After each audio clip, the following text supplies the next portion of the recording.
No, no, no, no! Ah! CoCo Talk would like to thank our patrons who sponsor our show each week. So warm gratitude goes to Al Hartman, Alan Huffman, Alan Murphy, Blair Ledoux, Brendan Donahue, Brian Joyce, Brian Weasler, Christina Armstrong, D. Bruce Moore, Davey Mitchell, Diego, Disney Saints fan, Eric Canales, Fedor Stamen, Glenn Hewlett, Grant Leedy, Jason Bucata, Jason Downs, Jenna Farron, Ken Reichert, Kyle Etter, Malfunct, Michael Pitsley, Paul Fiscarelli, Paul Shoemaker, Richard Lorbieski and Boyson Technologies, Rob Inman, Stephen Wagner, Steve Bjork, Terry Steen, Terry Steggy, The Backyard Shed Gang, Tom C., Tom S., and Tim Lindner. Thank you so much, patrons. CoCo Talk is an unscripted live broadcast. Anything can and will happen. The views and opinions expressed by members of the panel and the live audience are their own and not necessarily those of the CoCo Talk show, its sponsors, affiliates, or subsidiaries. Open minds encouraged, sense of humor recommended. If any off-color comments were made, we're sorry.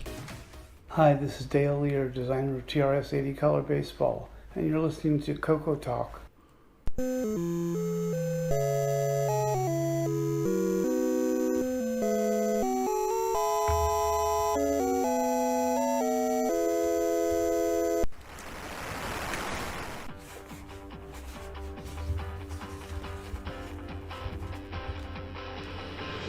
This is CoCo Talk, the world's leading live talk show featuring the Tandy Color computer. It's time to drop your socks, grab your real-time clocks, and let's rock. CoCo Talk is rocking the 8-bit world, keeping the Tandy flame alive. We may be mocked, but we'll never stop, 'cause CoCo Talk is rocking the 8-bit world.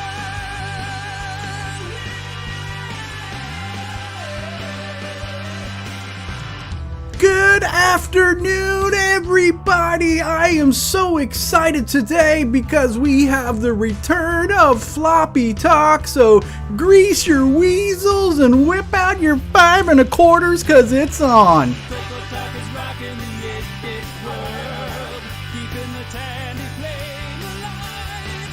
We may be mocked, but we'll never stop, 'cause CoCo Talk is rocking the 8-bit world.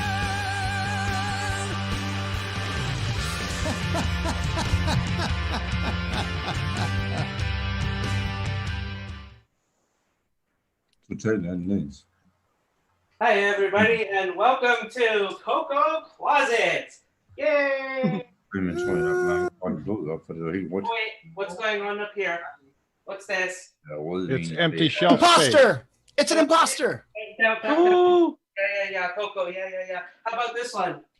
Uh-oh. We're in the wrong department. Empty box. Whoa. One of these things is not like the others. Stevie, someone broke in your house. Shutting off shaky cam here, but I'm moving. This is Mikey, and I'm moving my office from upstairs where I was before to downstairs. And in this room, I had set up a bunch of shelves in the closet for storage of all my retro equipment. So Are you in the living room? What do you guys think? So how long have you had a hoarding issue? Except for this one. The first step is admitting that you have a problem. It's a very I well think it's right, organized. and there's the problem right there. What At is least that? he's balanced. He has He multiple opened problems. He just opened a wormhole. The shelves are very nice. He wanted to put an F0 key in there.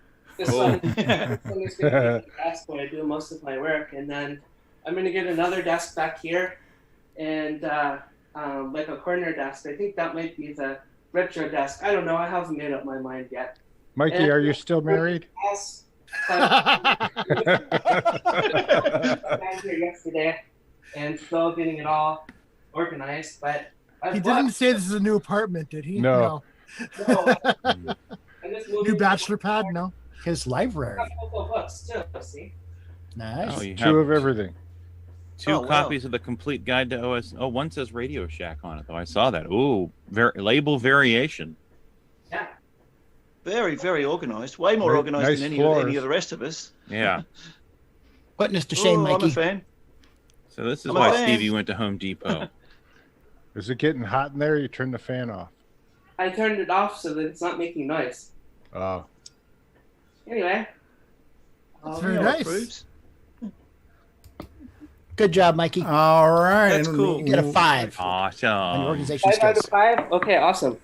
Welcome to CoCoTALK, episode 169, the return of Floppy Talk. It's been a long time since we've talked floppy, so hopefully your weasels are greased. For those of you who are packing to 3.5 inches, that's fine. For those who got the 5 1/4, even better. I know a couple of us got some 8 inchers too. And listen, it's not the size of the floppy, but it's the amount of data that you put on it that counts. So it's all good in the neighborhood. Let's go around the room real quick and introduce the middle-aged panel that we have here today. In the bottom right-hand corner, from the bottom of the planet, the guy who likes to say, "Oh, crocky!" It's Nick Marentes. G'day, Nick. Hey, I'm first today. That's amazing. That's See, right. I told you the bottom part of the on world first? is the best. Not even Yeah, woken up that's- yet. Yeah, That is it. That is it. We have a guy who has a closet who's organized. Michael Furman is here. Hey, Mikey. Hey guys, how's it going? It's a Fantabulous. Furminator. Fantabulous. By the way, Oh, I haven't heard that name in ages. yes, the man whose name is so nice we must say it thrice. It is none other than. Corona. How you doing, Nicky Nick? Well, in the world of 5 1/4 and 3.5, I'm a micro SD. I don't know what that means. Thousands of floppies. Micro SD Actually. holds much more. So. Where'd that thing go? So yeah, it's not the size of the storage container, but it's the capacity that counts. Oh, okay. Okay, good, so good. there we go.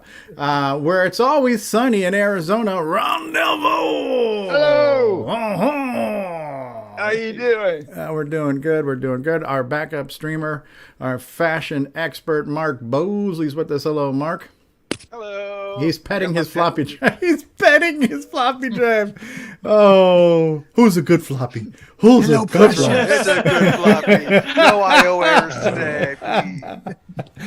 Oh my $1 goodness. billion. Dyson. Oh, Rick Euland is here with a beard to make us all jealous. How you doing, Rick? Oh, pretty good. Waiting on my floppy to cough up a label ball. So It happens. Another really guy good. who likes to say, "Oh, crocky!" David O'Connor, how you doing? I'm doing really well, except look, somebody stole my 5 1/4. Oh no! Put my hand in there. Oh wow, that is a crime. That's a crime. Yeah, air cooling. Neo's got him. here. Neo's Well, here. Leo Hey, says Neo. hello too. He's We got a guy who's sometimes vocally challenged. I'm not sure how well his voice is doing today. Brian Schubring, how are you feeling today, and how's your voice? My voice is doing just ducky. All right. Quack, quack. Glad to see you got those sucrets we sent you. That's it. That's it. That's it. And In we've the got a metal case. guy with a couple of Cocos in the background, too. Alan Murphy's in the program. How are you, Alan? Doing all right. So, Stevie, Is- Floppy Talk? Floppy Talk. 1570. Hey, I got something for you. There you go. What is Nice that? it. What is that? Is that an Amiga floppy? No, 1571. What is that? Commodore 128. Oh, okay. Commodore 128 floppy. Excellent. The actual 1571, drive right? that can load in less than a day. You should have Sometimes Murphy's less than an Law. hour. We got a guy who's best known for saying, Stop right there. and toggle switches. Jason, the Coco Man's Reichert is here. How you doing, Jason? Oh, I'm doing great. I am ready to go for floppy top. I've got my Diet Dr. Pepper. Where's your I've floppy? got my water. Ah, Mix a excellent. container. And excuse me while I whip this out. Woo-hoo-hoo! He's got an Hey. 8. He's got an 8-inch floppy. Floppy Ladies and party. gentlemen. We're demonetized for sure. What's black and 8 inches and gets whipped out of a sleeve? Jason's floppy. Why is his gosh. bigger than No ours? Oh excitement my! there. Oh my! All right, Jason's floppy has been whipped out.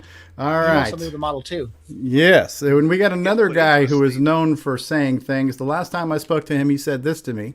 You want to grab some food before we head back and look at that Alt Reality OS9 module? It's L. Curtis Boyle. Welcome to the program, Curtis. I'll be doing the alt floppy drive module today. We have a very special guest with us today, a guy who makes mad demos, who will be our guest speaker today, the madman himself, Simon Jonassen. Welcome to the program, sir. Yay! Thank you, Stevie. And last, but certainly not least, it's in his contract. We can't talk about floppy drives if he's not here. So I have two questions for you. Number one, David Ladd, are you excited to be here today? Oh, why? Yes, I am, Stevie. And I can't wait to see how many RPMs we can get these floppy drives going today. We're all ready for that turntable experience. And I'm all pumped up with caffeine because I was out late last night partying on the LAN party, and now today I'm ready for the hardware experiences. Let's rock and roll! Oh, wow. Once more with enthusiasm. Should we be letting you out, David? Is that safe? Wow. That's awesome. Wow. And I am the conductor of the train wreck today, Stevie Stroh. Welcome to the program, boys and girls. In the live chat, we've got Rob Inman, Al Hartman, Ken Reichard, Nimble is out there, Mark Overholzer is out there, David Ladd, Salvador Garcia, Al Hartman from Jersey is out there, Retro Innovations out there, being snarky, what a surprise. Kevin Holloway is here, and Erico is here, Frodo is here. Who else is here? We got all kinds of people. Evan Wright just popped in. Evan Wright, how you doing? And yeah, a lot of people in the live chat already. Canadian Retro Things is here. Nimble, David Lord, James Jones, and Ken Reichard and Craig J. Penn is here. Is that did I see his name right? Okay, Craig J. Craig J. Penn. Okay, sorry, I'm just learning to read. Is that like Jim J. Bullock? Jim J. Bullock is here. Ray. Jim R. is Monroe. here. Monroe is here. Monroe Ficus. All right. So, anyways, there's a lot of people in the live chat, but we are now just going to get right into the show. And Retro Innovations, Jim Brain and Retro Innovations is here. And so, Simon Jonassen has been showing us many things. And he's been doing samples, he's been doing demos, he's been doing stuff. And at this point now, I'm just going to basically spotlight you, Simon. Today is all about you and whatever you're going to talk about. So welcome, Simon Jonassen. How the hell are you? Oh, I love the hair there. It's awesome. Got my CoCo antenna up. That's like you got the Pebbles do. Almost Ned Grimley. It's like when Nick Marotta leaves the rubber band in his hair. Can you get channel 10? Can you get channel 10? We can do this. We can do this. I must say. Yeah. Now you got CNN. There you go. There you go. The Seems like a Mohawk. pretty decent guy, I must say. The Mohawk, the faux hawk, the real hawk. Whatever. At the end of the day, let me just put this rubber band back in here, and I can hear a cat going. Is that your cat? Scaring the cat. Scaring the cat, yeah. Oh, you can tell. Can't you tell the cat has an Australian accent? Something like that. Crikey. Right. Meowky. So what I wanted to show you was actually, Stevie, I don't know if you could show, I sent you a DMK file earlier, and I asked you to show it on MAME or something, so you could actually hear the disc head going doop, doop, doop, doop. Okay. Well, I didn't see that you sent me that, and I'm not exactly, I can't just jump right into that. I need a minute or two to do that, because I missed that message, because I had so many other things getting ready for the show. What is DMK? What does that work in? DMK is actually basically a disc image, because The dragon? right now we've got like DSK, which is a disc image, but DSK is not a real disc image. It's not a real picture of a floppy. Gotcha. Yeah, it's just the data on the sectors. The DMK is like the full thing with track headers and sector headers and CRCs and everything else. It's got everything on it, yeah? Mm-hmm. And that's the same thing with, if you've got on the SDC, you've got an SDF file. You've got DMK to SDF, because sometimes you've got copy protected software, sometimes you've got special loaders, all this kind of Right. Whatever, yeah. Okay. This is almost floppy talk. This is floppy It talk. is floppy talk. Yeah. Yeah. Wow. Okay, so let me ask you this: what CoCo? I'll pull it up in MAME. What CoCo should I be saving it on? DMK. Just should a CoCo 3 or CoCo 2? I guess is my question. CoCo 3. Okay. I am having an issue finding my things right now. Oh, see, I swear to God, I wish I had known I needed to have this ready ahead of time. I would have had it ready ahead of time. So I need a minute. That's okay. Right now. Yeah. All right. Well, you guys keep talking. Talk amongst yourselves while I figure this crap out here right now. Here we go. It's Go to weasel. blank.dmk. All right. But it's not blank. Why not? So Simon, is this based on the same engine you did on your original demo for the Fest, or is this a further take on it, or? No, it's the same thing, because if you saw the Gimme Games demo at the Fest, you would see the initial load was about 128k, all crunched down to nothing. It just went. So what I'm actually doing is a software interleave, because the disc is formatted normally. Okay, so you're kind of bypassing the normal sector headers and stuff and just kind of doing your own direct read? I will show you exactly what I mean in a minute when Stevie just does that. What I need you to hear right I'm now holding up blank.dmk right now. Let's do a dir. Yeah, and let's make sure I can read it. Now, I need to share audio again. Okay, there's your disc. Let me share the audio so you guys can hear it again. I stopped sharing sound because I wasn't sure if Simon was going to be sharing sound. All right, so can you guys see MAME right now?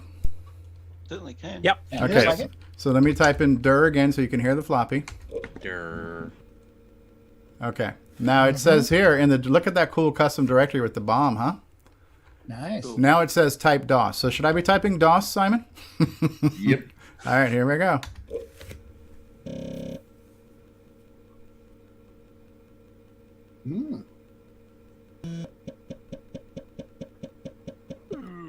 Don't be scared.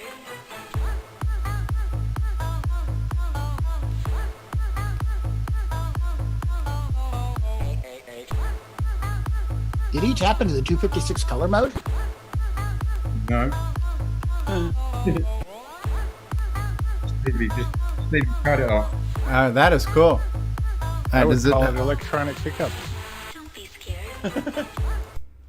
Very cool. And that loaded fast. It was like tuck, tuck, tuck, tuck, tuck, and it was loaded. How much data just got loaded in that real quick tuck, tuck, tuck, tuck, tuck thing?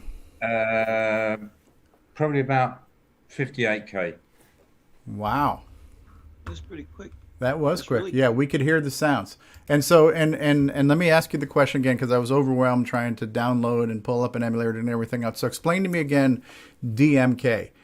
It is not, it's not like a normal disk image. It's, okay, let me rephrase this. What we call a DSK Yeah. is not forensically accurate to what a physical floppy is. Is that a fair enough statement? Nowhere near. Nowhere near. Okay, so it's just the data. It's just the data you'd read for the disk. So drive string. this DMK thing you sent me, that is more floppy forensically accurately correct. That is an accurate floppy. Okay. Yeah. Gotcha. That was created by David. I can't remember how to pronounce his last name. Kyle or Keel, back when he did his CoCo 3 emulator. Okay. And it's a raw format. You can do copy protected disks. You can do special formats, all kinds of things. Okay. Okay. So, but what I wanted to demonstrate here was I actually didn't do a special format. Yeah. It's a standard formatted disk. But what I did was a software interleave with a special loader. So let me share my screen for a moment. Okay. I'm going to stop sharing. And you go ahead and share. So my screen probably looks like I don't know what. Okay. Now. There we go. I see Windows 7. Yeah, Windows 7. And I need to find something there. So, okay, DMK edit. And DMK edit was actually made by Paul Fiscarelli for me when I did. I reached out to Paul Fiscarelli when I was doing the Gimme Games demo. And I said, well, do you know stuff about floppies? Because I need to put some stuff on some sectors so I can get a really fast load. And he said, well, yeah. And we talked backwards and forwards. And he came up with DMK edit. So I'm going to fire that up. So here you can see DMK edit, and I'll just grab a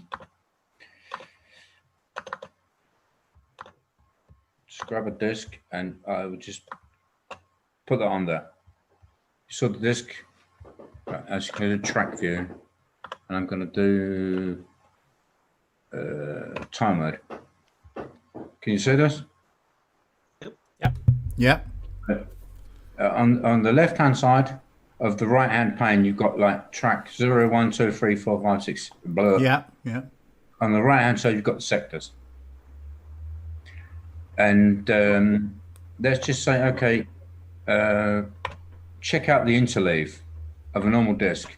If you think a normal disk, right, and this is the way that FDC normally works, is like, okay, sector 1, 2, 3, 4, 5, 6, 7, 8, 9, 10, all the way around, yeah? So your head on your floppy is actually going sector 1, and you can see it's skipping 1, 2, 3, 4, and you can see if on the right hand side it says 1 to 5, skip 4. That's your normal interleave, yeah? Okay. It gives So time from- for the computer to process the data while the head's still moving, or the track disk's still moving, before it has to read the next track. It does. But Dig B is slower than swimming through molasses. That's a technical term. Seriously, I never okay. tried that. I'm So- sure they were conservative. They wanted to make sure that they would, not miss the next sector, so they gave lots of time. Yeah, I know, like OS9 and Nitrous 9 default to, I think, 3, if I remember correctly, because we discovered pretty early on that, yeah, you can definitely run faster than that. Okay, so let's take a normally formatted floppy, which is like that, as a 1 to 5 interleave. Yep. And let's just do something else. Let's just say I want 1 to 1. That's crazy talk now. No, I want 1 to 1. So, okay, I hit sector 1. What's the next sector I'm going to hit? 12, 5, 16, 9, 2. 1 to 1, you hit 2. 1 to 1. 1 to 1, you hit 2. You get 12. If you're at 1 to 5 and you're on 1, your next one's going to be 12. 1 to 1, you hit yourself again, don't you? Now 1 to 1, you hit 2.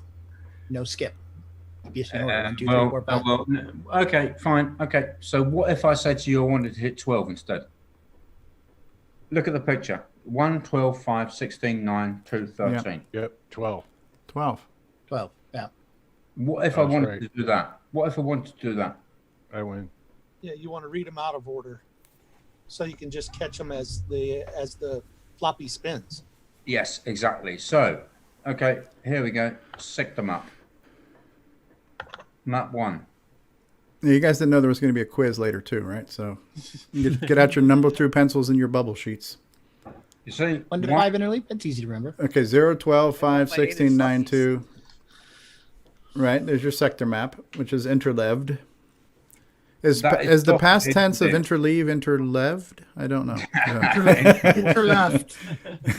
Is blob a new word? You enter left and I enter right. Nice. So, Anyway, so sorry, we're is- derailing you, Simon. Yeah, Go we're ahead. sorry. Stevie, So think of it as sort of levitation. Think of it as levitation. We're interleaved. So where it says 256 byte blobs, is blobs a new word? Well, No. a sector on a disk is 256 bytes. It's got some surrounding crud around it, like headers and all kind of. Blob is a highly technical term. Binary large objects. Didn't Oh, yeah? everybody know that? That's No. a database term. That's Actually, what a he blob stands for. And Actually, everyone know he- that? just Nope. didn't have room to put the word sectors in the space available. So, but you Blob can, blob is just a block of data. you can see basically I'm going 1, 12, 5, 16, 9. So basically I'm just going, Stock. basically I'm going round the disk like that without it. Right, yes.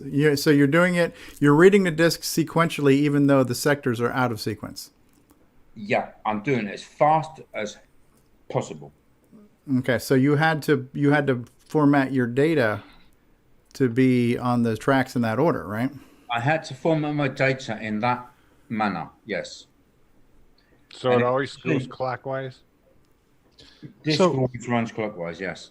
So if you write it with the stock interleave, but you read it with this interleave, you've sequenced the non-sequential, right? Yes, exactly. So basically, you're telling the controller, I want sector 1, then I want sector 12, which is immediately under the head, so it immediately reads it. Exactly, yes. But when you write it, you don't have to do anything special. It's going to do. So it's a stock write and a custom read. No, it's not a stock write. It's not a stock write. I mean, the disc itself is stock. It's a stock format, but the sectors are then written kind of out of order to match that order that you're reading them in 1, 12, 5. Gotcha. Exactly. So what you got?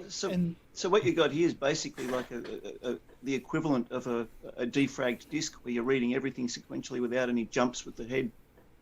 So your seek time is much faster. And it stacks up in memory in order. If you look at don't have to do any extra shifting there, right? Okay. Yes. And if you look at the next track, right now on the left-hand side at the upper screen, I've got the first track 112.5. Yep. Look at the next one. It says 5:16.9.2. Well, why does it do that? Because the disk is spun all the way around again. Yeah, and I need 2 sectors to catch up, to animate, and to read without any delay. Bang, Okay. bang, bang, bang, bang. Okay. So your software is timed based on the disk timing and the disk spinning and everything else. So it's completely synchronous with the hardware. Exactly. Okay. So how does the CPU keep up? Well, let me show you something else. Red Bull, right? Pour some Red Bull over that CoCo. Red Bull turns your CoCo into a cover. There you go. Royal. Royal Export. Royal Export. That's how it keeps up. We're going to need a quart of Red Bull. It's gonna be Royals. You know what's great about this, Simon? Because this tool is visual, it's easy for me to understand. If you were just explaining this verbally, I'd have a hard time following you. But the fact that we can see the numbers and we can see the tracks and the sectors, it kind of looks like a dartboard or a sliced pizza. That visualization helps me follow you. So I'm with you. Yeah. I don't think you just add some pop-ups. This is Spock language because it says it's logical over there. If you do physical, does everything change and look bad? Yeah, then it becomes Olivia Newton-John. Saying you're using 2 sectors per track to do all the processing for the whole track. So you do a track and then you have to skip 2 sectors to do your processing, and then you do another track. Yeah. And it's all sequential, and it just goes bang, bang, bang, bang, bang. So let me show you how the tool works. If I just grab a binary here, which is probably going to be this one. Bear as in naked. Bear as in Yogi. Okay. Yeah, it looks like chaos. Looks like. I've got a very small screen here, so I have to. There you go. There you go.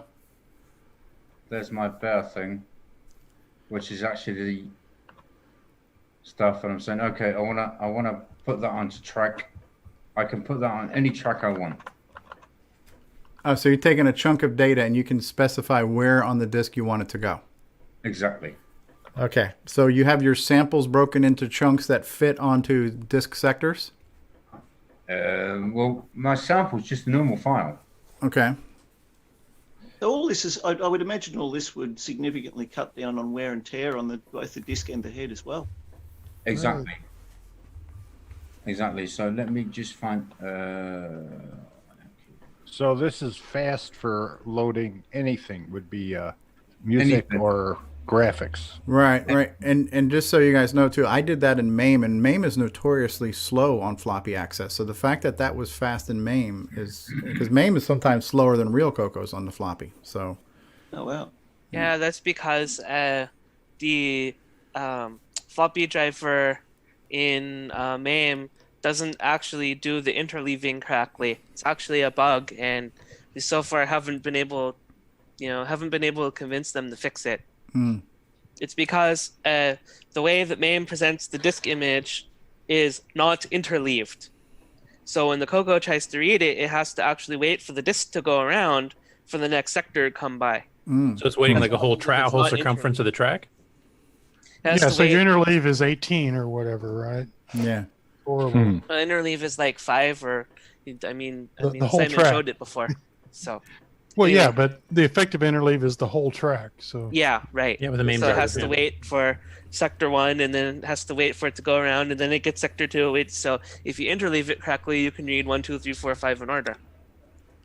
Now, what are we looking at here, Simon? So I just dragged the binary file, which is actually the sample. It was actually the demo you're seeing. I dragged the binary file onto here. Okay. And I'll just say, okay, fine. Sorry.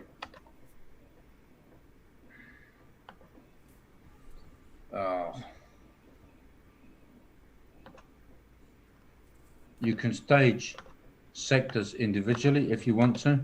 Wow. What do you mean by staged? Staged to put onto a disk the way you want. Okay, so on the left, we're looking at raw data, and then on the right, we're looking at how you're going to do your own custom defragmenting of it? Yeah, exactly. Okay. So at the top, you see there's a file name, and on the so this is basically kind of like a sector explorer, if you will, right? We're looking at all the sectors on the left, and can you literally drag and drop them from left to right? Yeah, you can. That's Right insane. now. That's insane. Right now. How much would you Right pay? now, I can change the track. I can change the track. So if I wanted to stage this to, let's say, track 18, which is right after the directory, yeah? Yeah. Okay. Oh, so you just pumped all that data down there? Yeah. And it's doing the ordering based on how you want it set up based on the sector map. Exactly. That's really cool. Sweet. So do you just keep doing this till you find a sweet spot? I spent a long time finding a sweet spot. It's like a good woman.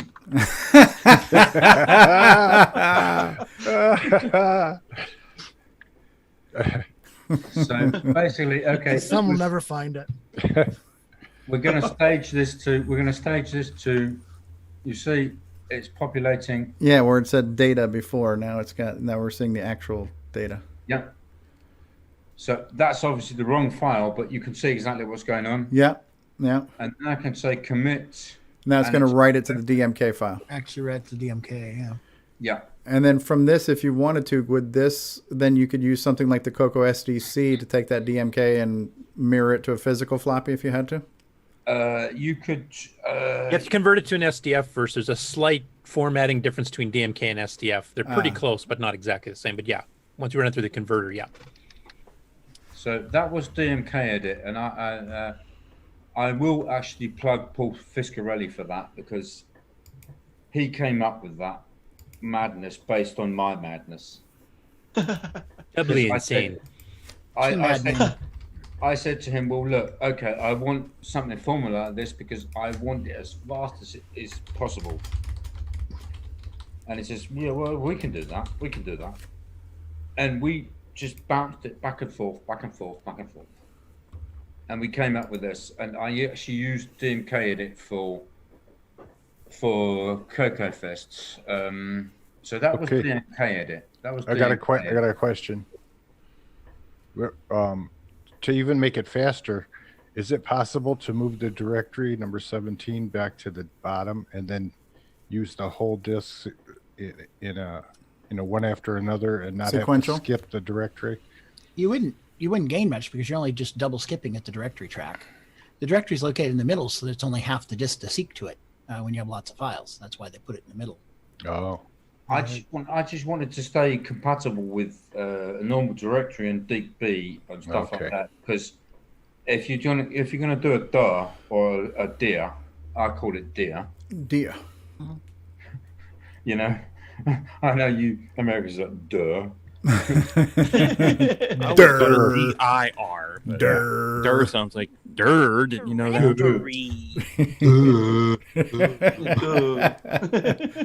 Now, Simon, I have a technical question. Have you experimented with doing a read track command? Does that give you an advantage, or is it a disadvantage? Or well, read track would actually be faster, but you'd have to do post processing, because read track would include the headers. It would include the oh, right, yeah, the padding bytes and CRC checks and everything. Everything. Yeah, right, yeah. It would include everything. And right now, my loader is not as fast as it could be. It's not as fast as it could be because none of the emulators actually emulate stuff like on the WDC 7093. You've got automatic track stepping and stuff like that. You can program automatic track stepping, and you can program automatic sector stepping and stuff like that. But none of the emulators actually support it. So you have to do it on a real machine. You have to do it on a real machine, but I want this to work on everything I can get it to work on. Sure. Just to be nice. Simon, what's the ultimate goal here? Are you just trying to get an optimized loader that anybody could use for if they package something? I don't know. My ultimate goal is probably in my own headspace. Just to prove you can do it. Okay, that's good. Yeah, that's good enough. Well, it's part of the demo. I mean, the technical demo is not just the graphics and the sound. It's the disk loader. It's everything. It's the whole package. Showing off what can be done. Right. Yep. Exactly. Yeah. What's a floppy disk? Somebody send Nick back to episode 1. Was that Nick Varentis? Yes. That Nick Varentis? It's like asking what a crikey is. I love you too, Nick. I love you too, Nick. What's a crikey? What's a crikey? Anyway, let's get down to... It's a thing that'll eat you for breakfast. Now, I have one other technical question. After you've gone through this, you made the DMK, you've ran this utility on it to reformat it so it's a certain order. You have a software routine, and then we'll read the sectors. At that point, can you make it a regular disk file? Or does it still have to stay a DMK? Like, can you then just copy it onto a regular floppy? You could do it as a DSK.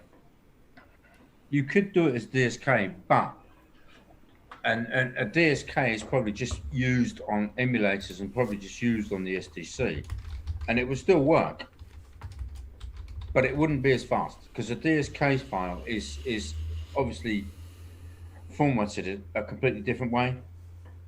Okay. The reason I was asking is that you can back up, use the backup command, for example, to back up a DSK image on an SDC to a real floppy. And would that work and would it still run as a fast load, or does it kind of get screwed up when you do that? No, I actually asked back in the day, last year, when I was doing Gimme Games, I said to Ron Delvaux, well, excuse me, don't just copy this. Don't just copy this onto, use a backup command for a specific reason. Yeah, because that keeps the interleave and everything else proper, whereas the copy command will just redo it to whatever the interleave set for on that disk. Exactly. So you'd lose all the speed advantage if you did it that way. Yeah, but I mean, your SDC is speedy enough as it goes. Well, not only would you lose speed advantage, would you actually, at this point, fragment the data because it's not on the right tracks when you have your certain lookup table? Well, yeah, I think you have to use backup because otherwise that order would be lost. Yeah, the order would be lost. The order would be lost. And it probably, as Ron Delvaux said to me back in the day, because I got something wrong one day with the sector map. And he's like, oh, your girl's all discombobulated. You remember the bouncy girl going up and down? Yes. Oh, yeah. Yep. The one that got censored at CoCo Fest? Yes. And it's, no, she's discombobulated. Well, discombobulated. I prefer the combobulated version of that image. So so I got the wrong sector map, but let me show you. And most of you are probably going to go, oh god damn, are we going to do this kind of crap? No, this is good stuff. We are long overdue for floppy talk. Matter of fact, at my If I hadn't had one sooner, It was good enough. It rewritten. actually got David back on the show. Yeah, So I mean, yeah. that's impressive in I was itself. going to be in violation of my contract soon if I hadn't done this. So. Oh yeah. So here we've got some assembly code, which is just your basic DOS command at 2600. Okay. And the first 2 bytes are OS, and it jumps to 2602. And this just does the plasma tag and all this kind of turd. And then it loads. I like the way you've commented your assembly there. Looks good. Logo. That's professional coding right there. The font choice is nice too. So I was going to look for.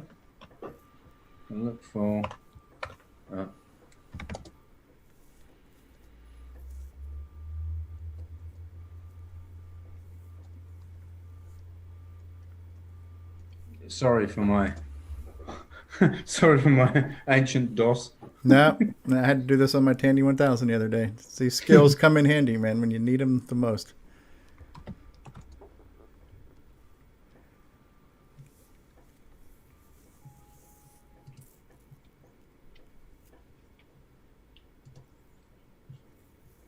Okay. So your actual code loads to 200. I've got complete control of the machine. What I want to show you was the actual loader. So it was like... You have control of the vertical and the horizontal. Yes, I do. Exactly.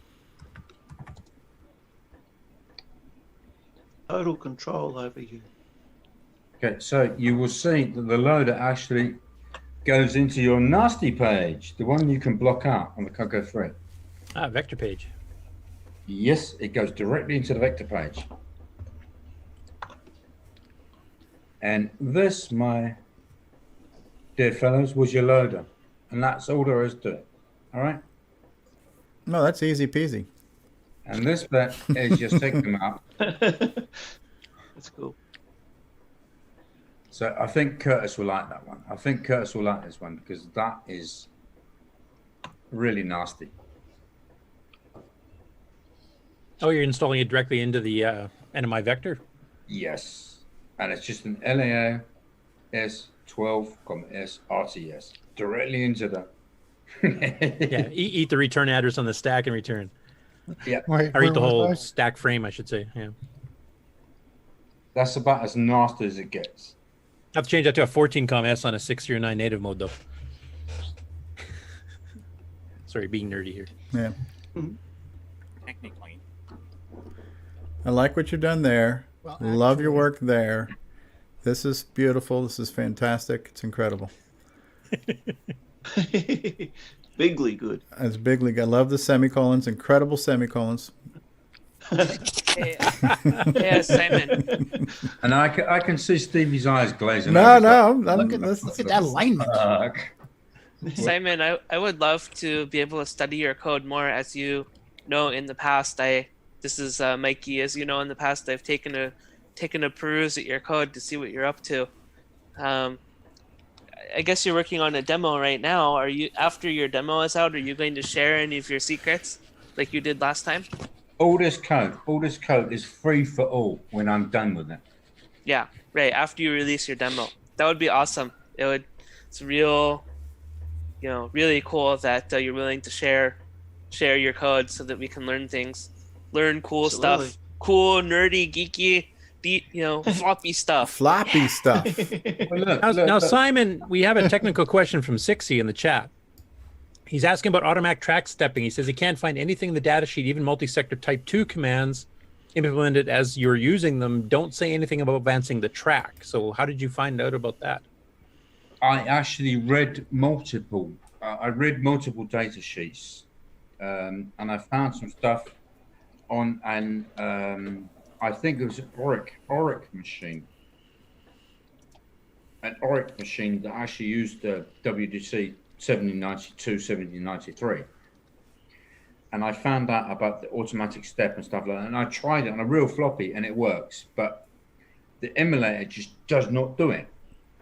Well, it's not well documented because I don't remember seeing that either. And I mean, is there a difference between the documentation or even the chips themselves and how they work between a 1773 and the 1793? I don't think so. I don't think so. I mean, but anyone can see here that everything is actually. You can see, if for example here, I'm saying 8090, and my 80 is in A, right? And 90 would be auto sector increment on the FDC itself. So you don't have to rewrite the sector number to the controller. It's already done for you, basically. Exactly. But nobody supports it. I don't think anybody knew about it. I don't think it's in most of the controller manuals I've seen.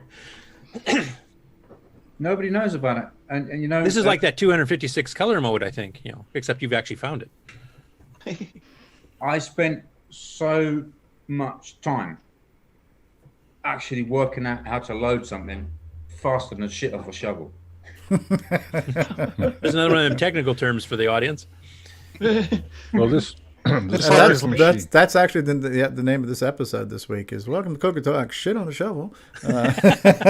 Notice it doesn't sound right in the American accent, though. It sounds better. He did clean up his label to poop, I saw earlier, though. He sprayed the shovel with Pam. If it's British, it would be shite on a spade. I'm waiting for the shit on a shovel emoji now is what I'm waiting for. Poop, jump 200. So how an Oric vacuum helped a color computer floppy? ORIC. Shite on a spade. Shite on a spade. Just goes to show you should read multiple document data sheets because you never know what you're going to discover when you start checking out the same sheet for other things. Yeah. Well, the other thing is too is you do sometimes have to explore the hardware directly and just experiment too. I mean, the 6309 that wasn't documented anywhere because Hitachi wasn't allowed to until hobbyists started experimenting with why is this crashing differently than it does in a 6809? That's how they discovered all that. So maybe somebody was this official documentation that had this, Simon, or was that somebody's typed in version that maybe they discovered it and added themselves? Let me just bring it up. Because I know I've done, not recently, but I've done quite a bit of research on this too when I was actually working with the drivers for the disto no halt, and I was trying to learn how the floppy worked at that time. And I don't remember seeing anything about the auto. So, whatever folks, one I'd found. This is how sausage is made.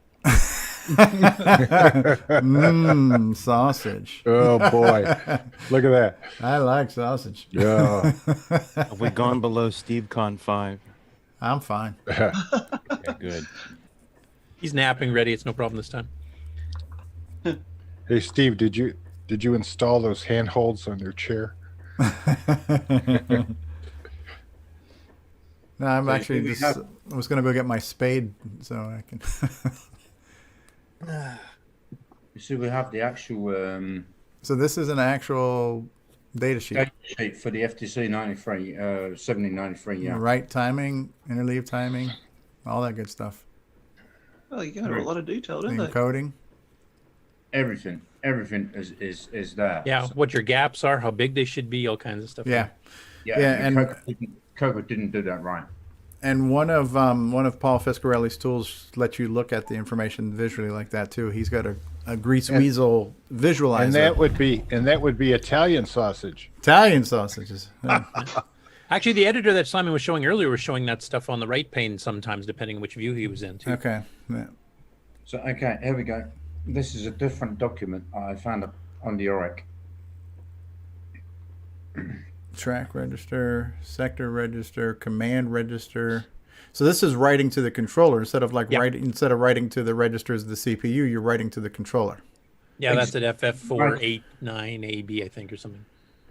Deep B is out the window. As soon as my DOS command fires, Deep B is out the window. Everything's out the window.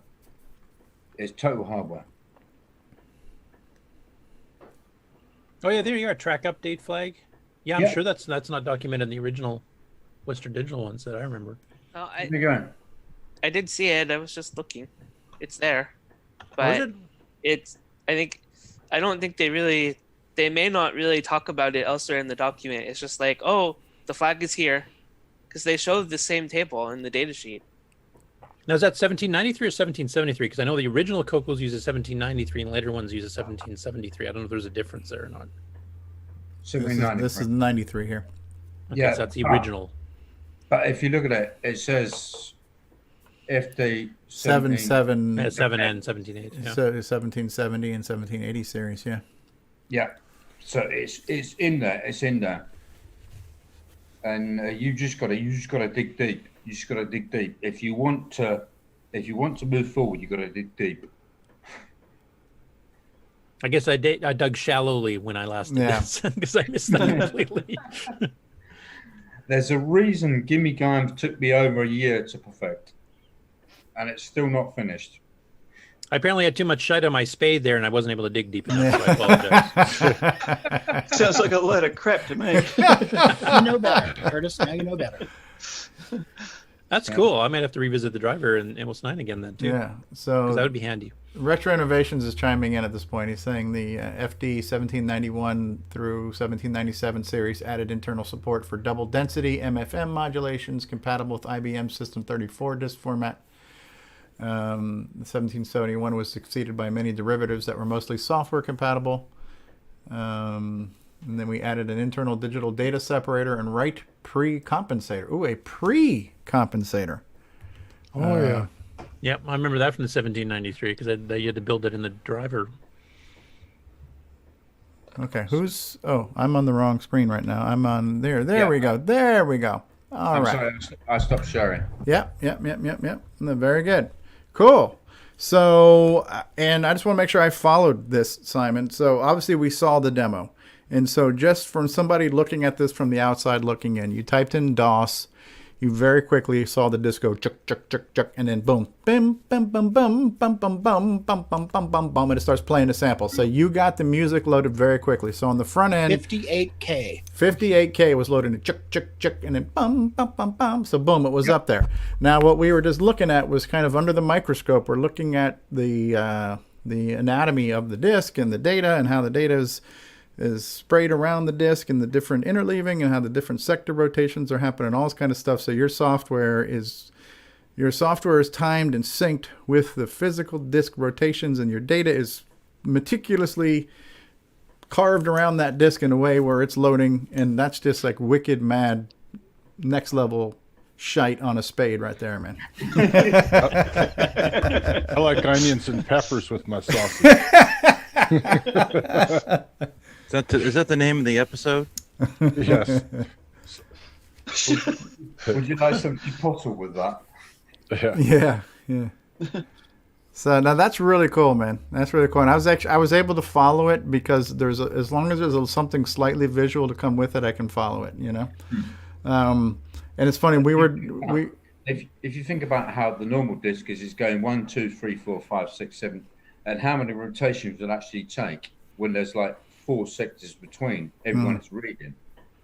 But if I can load 18 sectors in one revolution, right, I'm 5 times faster than you'll ever be. Yeah, that's revolutionary. Can't you make the disc spin at 600 instead of 300? Ron. Hey, Ron, did you ever see the video of somebody put a CD on like some kind of they put a CD on something that spun it at like thousands of RPM and it broke apart. I'll see if I can find the YouTube video of that for you, Ron. Okay, that's the answer to your question. I mean, is it possible to overclock a floppy drive? I mean, there's something mechanical to it, right? There's something mechanical to the drive. David Ladd this question, because I believe he's done it. All right, now David Ladd, you've been silent this whole time. Now we've been talking about floppy stuff, David. How do you feel? Oh yeah, babe. No, well, see, one of the things that when you talked about, Ron, doubling the RPM of a floppy, really, if you wanted to get data faster, that's when you switch to like high density. Because high density, your data rate goes from 250 kilobits per second to 500 kilobits per second. So if you have like one of the 2 oldest floppy controllers for the CoCo that can be modded for high density, Well, right there, you get double the read speed because you're at twice the data rate. Hear that, Oh, Simon? the David Ladd. Wait. So twice the read speed because you're at double the data rate. That seems to correlate. Yep. Just like Look at Stevie doing word that. correlated there. We'll have the boys in the lab check that out. Yeah. David Ladd, you've been around a lot of floppies in your life.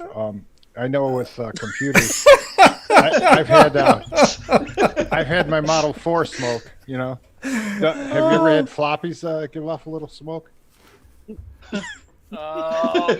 Only when they were rubbing too fast. All right. Oh, good night, everybody. Was that a long? That's it. Was that a tiptoe around the question of saying, David, have you ever smoked a floppy? I mean, what are we getting at here? So He just didn't inhale. I was being polite. He's being polite. All right. Well, all this floppy talk. I believe we need to run a floppy-based commercial now at this point. So where is that? Where is it? Here we go. All right, we'll be back. Hold on. Let me go ahead and share this so you guys can enjoy. Share and enjoy. So you guys can enjoy this. We're going to take a commercial break, and we're going to hear about floppies on the commercial break, and then we'll be back with more talking about floppies. And now these messages. Hello, I'm David Ladd. Thank you for watching CoCoTALK, the world's leading live CoCoTALK show. Good day. This is Nick Marionettes. Crikey. After you buy Gunstar... Stop right there. Okay, fine. After you bought Gunstar, go ahead and buy your copy of the Coco Fest edition of Nightmare Highway. Nightmare Highway. It's a quarter of the quality at half the cost.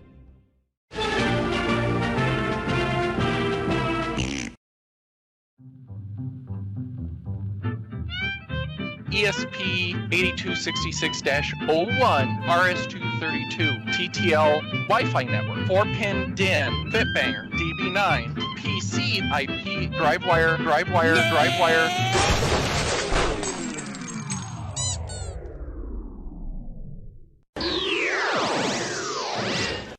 This portion of CoCoTALK brought to you by Placeblex Dietary Supplement. Placeblex, thought to help you with your floppy life.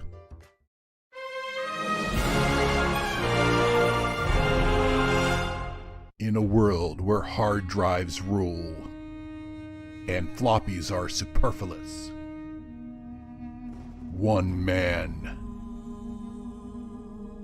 one legend,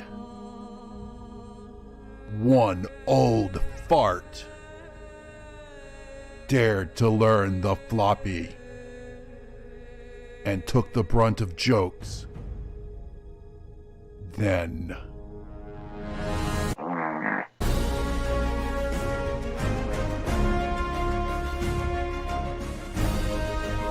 all hard drives and SSDs died, but the floppy survived. And the only man who knew floppies became a legend once more. Floppy Life, the David Ladd story. This summer, straight to YouTube. 8-slot MPI, floppy drive, CoCo SDC, Sound Speech Pack, Orchestra 90, RS232 pack, modem pack, Super IDE. You start adding all those together if you want them all usable at the same time. Well, guess what? You just went over the 4-slot MPI. David Ladd. Oh, I'm much happier breaking stuff. All right, we are back with everyone's favorite topic, boys and girls, floppy talk. I want everybody to remember safe floppying. Safe flopping, that's right. Make sure you wrap that floppy in its sleeve. In the sleeve. Keep your floppy in its Don't sleeve. bend it. That's right. In the last commercial there where it had superfluous. Insert carefully. It says Put never. your finger in the slot. Never touching. Don't finger your floppy. Don't finger Yeah. your floppy. And keep it cool. And no magnetization. All right. Safe so floppying, everybody. protect it. Don't bend it. Insert it carefully. That's very important. Proper insertion is always important. Never touch that shiny part there. You have to check the temperature. So put a thermometer in your floppy from time to time to check its temperature. And then every now and then you want to just magnetically realign the heads by putting a magnet right there in the center of the floppy. I think you're misreading that, Steve. Am I misreading that? Okay. So my floppy's got a hernia. Can I tell you a funny story? Does anyone remember software installs on floppies? Oh yeah, Slackware. Yes, I think I still have a box of Linux floppies somewhere. Yeah, that's one Slackware install. I did a 20 floppy OS2 install. Wow, Simon, what were you just saying? Yeah, can I tell you a funny story about that? 'Cause Yeah. Back on the C64, yes, I did do C64. A lot of C64. Here we go. Kelly learned better. Here we go. Says the Apple guy. A bunch of C64 floppies here, right? I've got you beat. I just got a C64. I've got 2 giant peach crates filled with floppies or C64s that I haven't looked through yet. When I was making demos back on the C64, and when we were cracking games and stuff like that, yes, I was a cracker. You can look Don't me copy up. that floppy. I would never have got guessed. CSDB. We were cracking games, stuff like that, and we were zitty teenagers, right? That didn't have any money because we were just doing paper rounds. Mm-hmm. We didn't have any money, but we were trying to spread stuff about. And back then, you couldn't spread it over the internet because the internet didn't exist. So it was like, okay, how can I send floppies as cheaply as possible, right? Because you sent them to a you didn't send someone's actual address because they might get done for pirating software. You sent it to like a post office box. So what we done, if you take a floppy, let me grab a floppy. Yeah, you take a floppy and you look at it. Yeah. Yeah. What happens if you just cut the top of it? Yeah, just cut it. You got the magnetic. Yeah, you get the mylars in the middle. Yeah. Yeah. So instead of sending 20 discs, right, which was plastic, it would fill a lot and it would weigh a lot. Mm-hmm. So you just took the actual floppy disk itself out and you stopped. You shoved like 3 or 4 or 5 of them in one jacket. Okay. And you sent one disc. David Ladd's cringing right now. That's an early form of compression, I think. Double space or drive space, they call it? Yeah, right. So you put a whole zip the top of it off, and that's how zip came to be. No, I'm just kidding. Mm-hmm. Seriously, we did that. Instead of sending smart. Well, Eric, here's another thing you could have done. You could have put the address of your friend as the return address and put your address in there without a stamp, put it in the mailbox. Postman would say, hey, how'd this get here? They didn't mail it, and then they would just bring it back for free. So, are you speaking from experience here, Stevie? Or? How did this get here? Or if you make a collect call to home and your name is, Mom, I'm done at the mall. Can you come pick me up? Simon, did you ever have any issues with print through with keeping magnetic with the discs so close together like that? No, because I mean they got. It's not like the postal service today, right?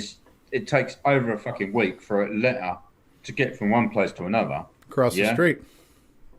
And back in the day, it was like next morning. Well, if you think of it, magnetic material on a cassette tape is touching each other. Yeah, that's exactly why I asked that, because you do get issues with print through on audio cassettes. It takes but it takes years for print through. Yeah, to that's happen. true. Yeah, Yeah, I remember the floppy mailers. They were kind of like a cardboard, cardboard sleeve, floppy mailer thing that you could buy at one point in time. I like the idea of take the discs out, and take the physical Mylar discs out, stick them in a magazine, and send it media mail. Stick it in a magazine, huh?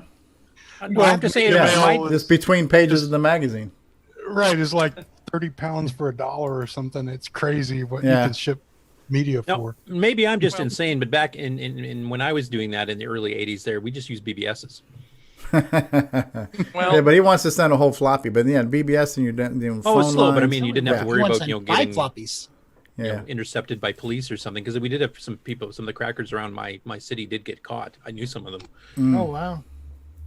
Well, one of the things that with the slitting the floppy cover open is that you that was one of the ways that I used to recover floppies, because like if someone spilled something and it got inside the fabric inside the floppy, I'd actually cut it open, clean the actual mylar, and then use a donor floppy, a new floppy disk, pull out the mylar from that one and put the mylar from the damaged disk into the new floppy disk. Note to self: on organ donor card, check floppy. I've also seen some really weird heat damage where the case gets warped, so you can't actually use the disc anymore. But the I have a Mylar's couple fine. of those. Yeah, so you basically slit them, pull them out, put them in a donor. Leaving them out in the sun is as bad as leaving them on a magnet. I mean, not quite bad. So what warps faster, the outer plastic than the mylar itself? So the mylar itself is pretty resilient. Yep. Well, it's also mostly protected, except for the the ring and stuff to hold it on the cap when you. I have never heard. That's an interesting thing. I've never heard of swapping the innards of a floppy from one jacket to another. What is that? I've done a couple. The exact same reason that David mentioned. If you spill something on it, you can clean the mylar off because it's magnetics. That you're not, as long as you don't use like a magnetic face cloth or something, which I think most people don't have, it should work fine. And then you just transfer it because basically that cloth is meant to clean the floppy as it's spinning. But if it's caked in with like Coca-Cola or Dr. Pepper diet, for chance, then you can solve the Who would Oh, spill problem. Diet Dr. Pepper? That makes sense. And water. Does David have? He's wanting to arrest the world. That's something that you don't want to put anywhere near your floppies. Oh, is that a big old magnet?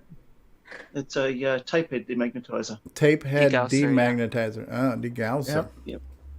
Yeah, we used to have that black thing. It looked like an iron you could set on a. Yeah, the big old VHS Radio Shack tape. boy. Ah.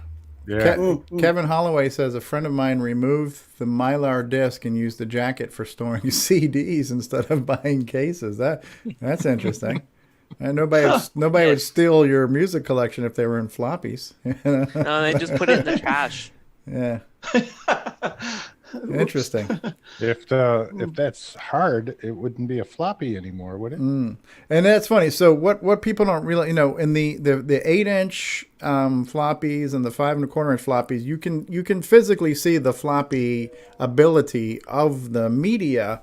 But when the 3 1/2-inch discs came out that were in the plastic shell, a lot of people started calling those things hard discs because they were looking at the plastic case and they didn't realize that inside there was still the mylar, the round mylar disc, which the disc itself has always been floppy. It's just it went from a pliable jacket to a rigid jacket when it went to the 3 1/2 ones. They were a little bit better protected from the elements and stuff like that. So I remember people saying, "Hey, well, you have a hard disk." I'm like, that's still floppy. So, and the 3 1/2 also added that little door, so the little slidable door to protect where the heads would normally go, whereas the 5 1/4s and 8s were just wide open. Yeah. So since we're, I remember all the debates about the names of them. People saying, "Oh, you can't call a 3 1/2-inch a floppy disk because it's not floppy," and it's like, "Well, yes, it is. It's just the case isn't." Right. Yeah. What's that, Ron?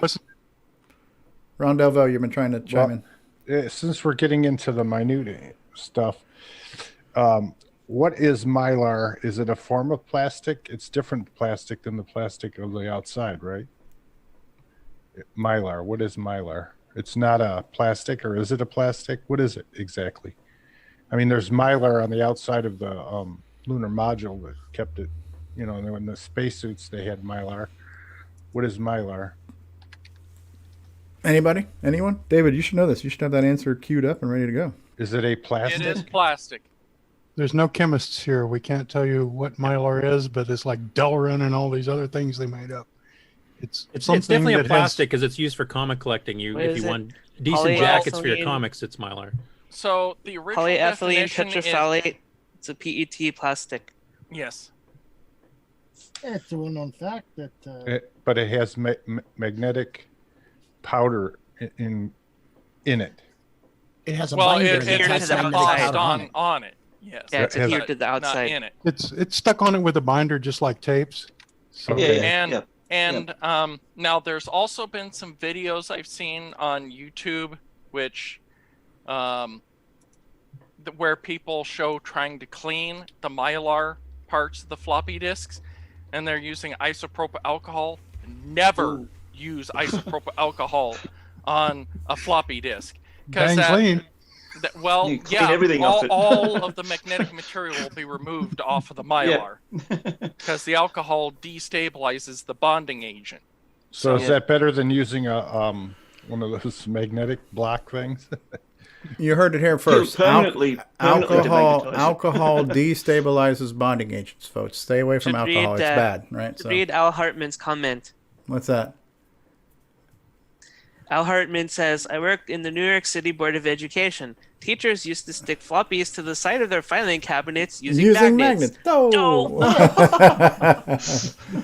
Now where did I leave my fly? Oh, let me just use this this pin here, and I'll just pin it up to the corkboard. Right.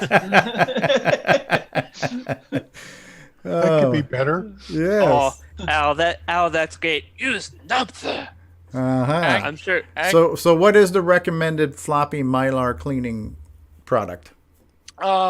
Usually I've used warm water when I've had to disassemble a floppy. Left it in warm water for a little bit so that way it would loosen the grime, and then I'd rinse it off. Dissolve the sugar. Right, and then let it thoroughly dry. Of course, you should always use distilled water because you don't want your hard minerals getting on the media. And then after that, you just stick it in a new donor floppy disk, and then a new foreskin. Recover your data. Can we call this things foreskins, just so we know what we're talking about? Or No. No. You don't want dust to be in the dust cover, because that dust will actually score the. Rob Edmonds says a warm, gentle sponge bath followed by a candlelit dinner. Oh yeah. Let's see if we can do this here. Are you gonna circumcise a floppy right now? No. Okay. Let's see if I can get this to work. You can actually if I tote this right, you can actually see the scoring on the disc. I don't think that's going to come through on Zoom. Okay. That's what I was trying to do. But if this 8-inch floppy here, if I look at it, it definitely has, you can see scoring on it. Take a picture. Or discs. Because then you can. Yeah, you can take a digital picture and zoom in on it, right? Sure. Shoots I can do and that. scores. Yes. Yeah, I've seen that with. I have most of my floppies are 30 years, and you see a lot of that. And you wonder, is it going to work? Of course, all these computers have magnets in them. David, you said you clean floppies with like soapy water and stuff like that. Did you ever had issues with actual like rust particles on the magnetic surface? Not me. I've had some floppies not long ago that I was doing some cleaning because they had been donated to me a few years ago when a friend passed away, and a lot of the floppies actually had mold on them. So I spent the time going through every single floppy, cleaning them. But I actually tried an experiment because I figured at this point mold might eat the material anyway. Well, you don't want to lick your floppy there. No. Yeah. So I went through and used deoxit on the and I just used a little bit and ran it so that way it would loosen the material and let the actual floppy's internal felt that usually is used to catch dirt to wipe off the contaminants. And then after that, the floppies worked perfectly fine. I had a few bad ones, but those, the mold kind of just ate away the magnetic material. But Oh yeah, we Yeah. can see some of the grooves there that Mikey just shared. Is that what you're talking about? The scoring there, where we can kind of see the grooves on the disc. Yeah. Yep. Groovy. That's what I'm talking about. Do you know if that particular disc works? I don't know. I don't have an 8-inch drive. I have no idea what this disc is actually for. So. Oh. Mikey, you just have no drive. Oh. I wonder if Guess I'm lifeless then. I wonder if the baking technique would work on drives, on discs that have got mold on them. With old tapes that get what they call sticky shed syndrome. You bake them in an oven for 8 hours at 50 degrees Celsius. Did I hear completely bacon? removes all the contamination. Bacon. There's a bacon method. Why haven't I heard about that? A new kind of sausage. Is that with eggs and hash browns or home fries? David, I think there's a pretty big difference in between a floppy disk and an audio tape. The floppy disk is flat and not really flexed, versus the tape is, it's all wrapped around itself. I would think that the binder would be stressed a lot less on a disc than on a tape. It does obviously it can come off if you, as we discussed, if you clean it with alcohol, but. Yeah, the baking technique though isn't just for the binder. It's the baking technique works extremely well for moldy tapes as well.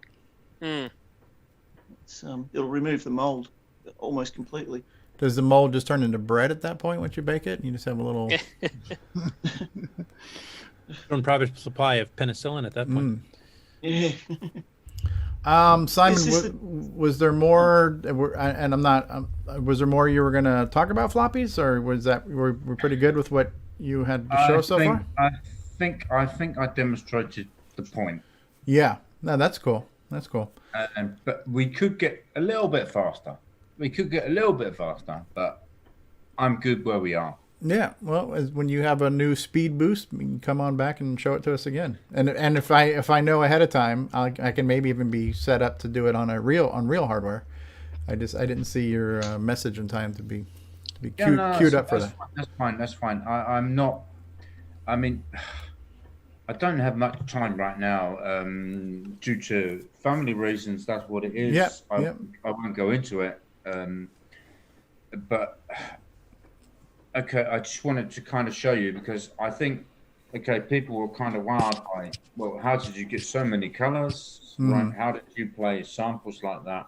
And people just kind of missed the fact there was a custom directory for one, and there was a wicked fast that just went dook, dook, dook, dook. Yeah, it was wicked fast. Cool. So that's kind of. Do you ever code host it anywhere, Simon? Or are you just going to put it on your website when you're ready to release it?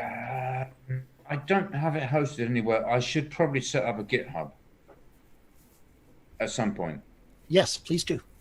I should probably set up a GitHub at some point, but all my code is free and I always post it on my own website, and you can find anything and everything on there. You can see data sheets, everything, all the kind of turd I've been playing with. Shite on a spade. Since we're talking about floppies, it wasn't too long ago I heard that the government in the mountain where they do all the NORAD stuff and everything, they were using 8-inch floppies for some of their computers. Missile because silos. They were secure. Yeah, because they were secure. You I heard that they upgraded. Yeah, that's what I heard too. But just recently, they were still using it. Yeah. Yeah, now they got GoTex now, so they're upgraded. Yeah. 8-inch floppy that's built like a tank. Built like a tank. My former employer used that same theory. They ran Ubuntu that was about 12 years old. No one was writing for it anymore. No one wrote any viruses against it anymore. No one thought about it anymore. Right. It was secure. It's the Battlestar Galactica of operating systems. So. just don't ask for any features and you're fine. Right. If you look at a lot of synthesizers, they've actually got floppy drives in them. Yeah. Oh, yeah. Roland had those. A lot of them. Most of them that I saw were 3.5, but there might have been some 5 1/4.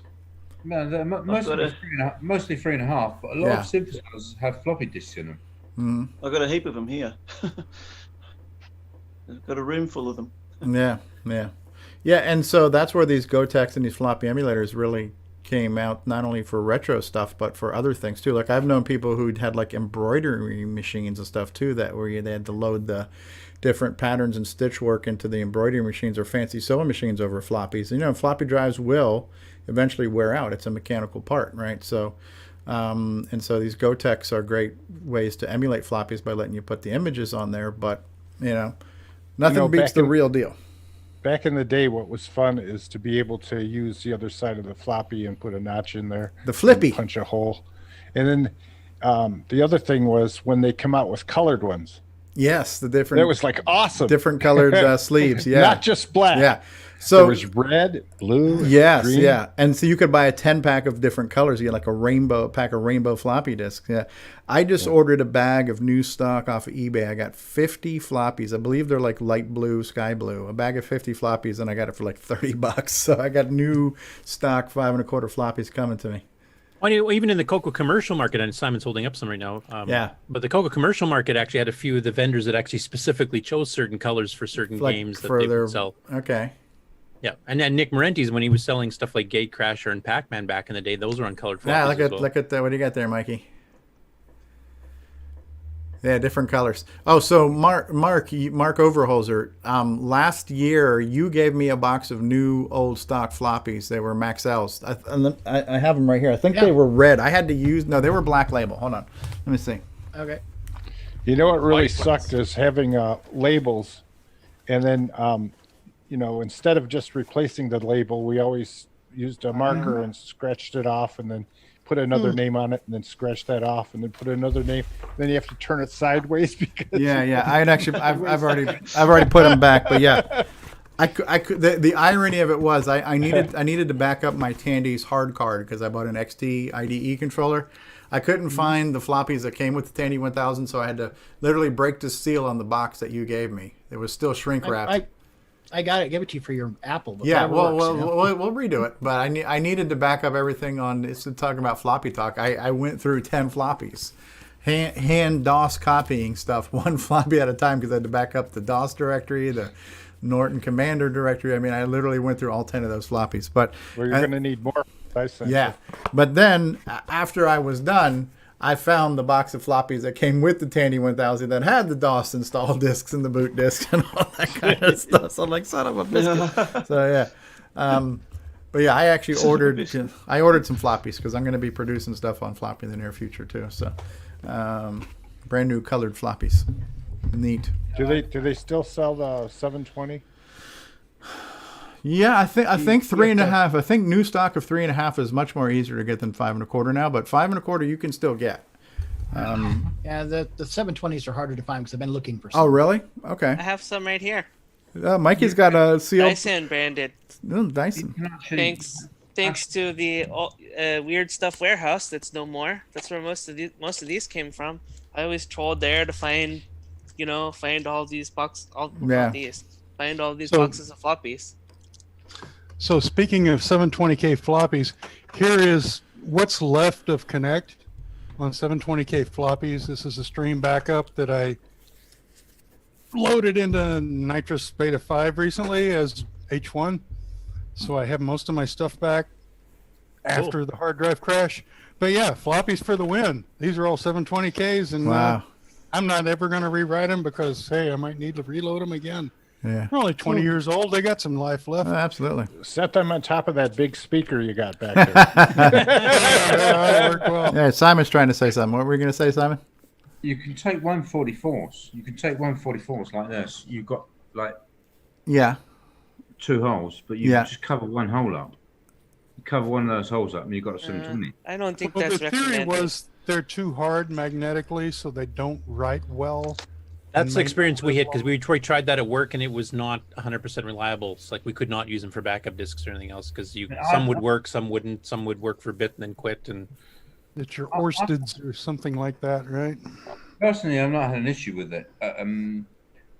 Another thing I was going to talk about was like back on the C64. I don't know if you guys on the CoCo stuff, when you were spreading discs about to each other or something, if someone did like custom disc covers, like with artwork on the disc covers, like the sleeve itself, you mean?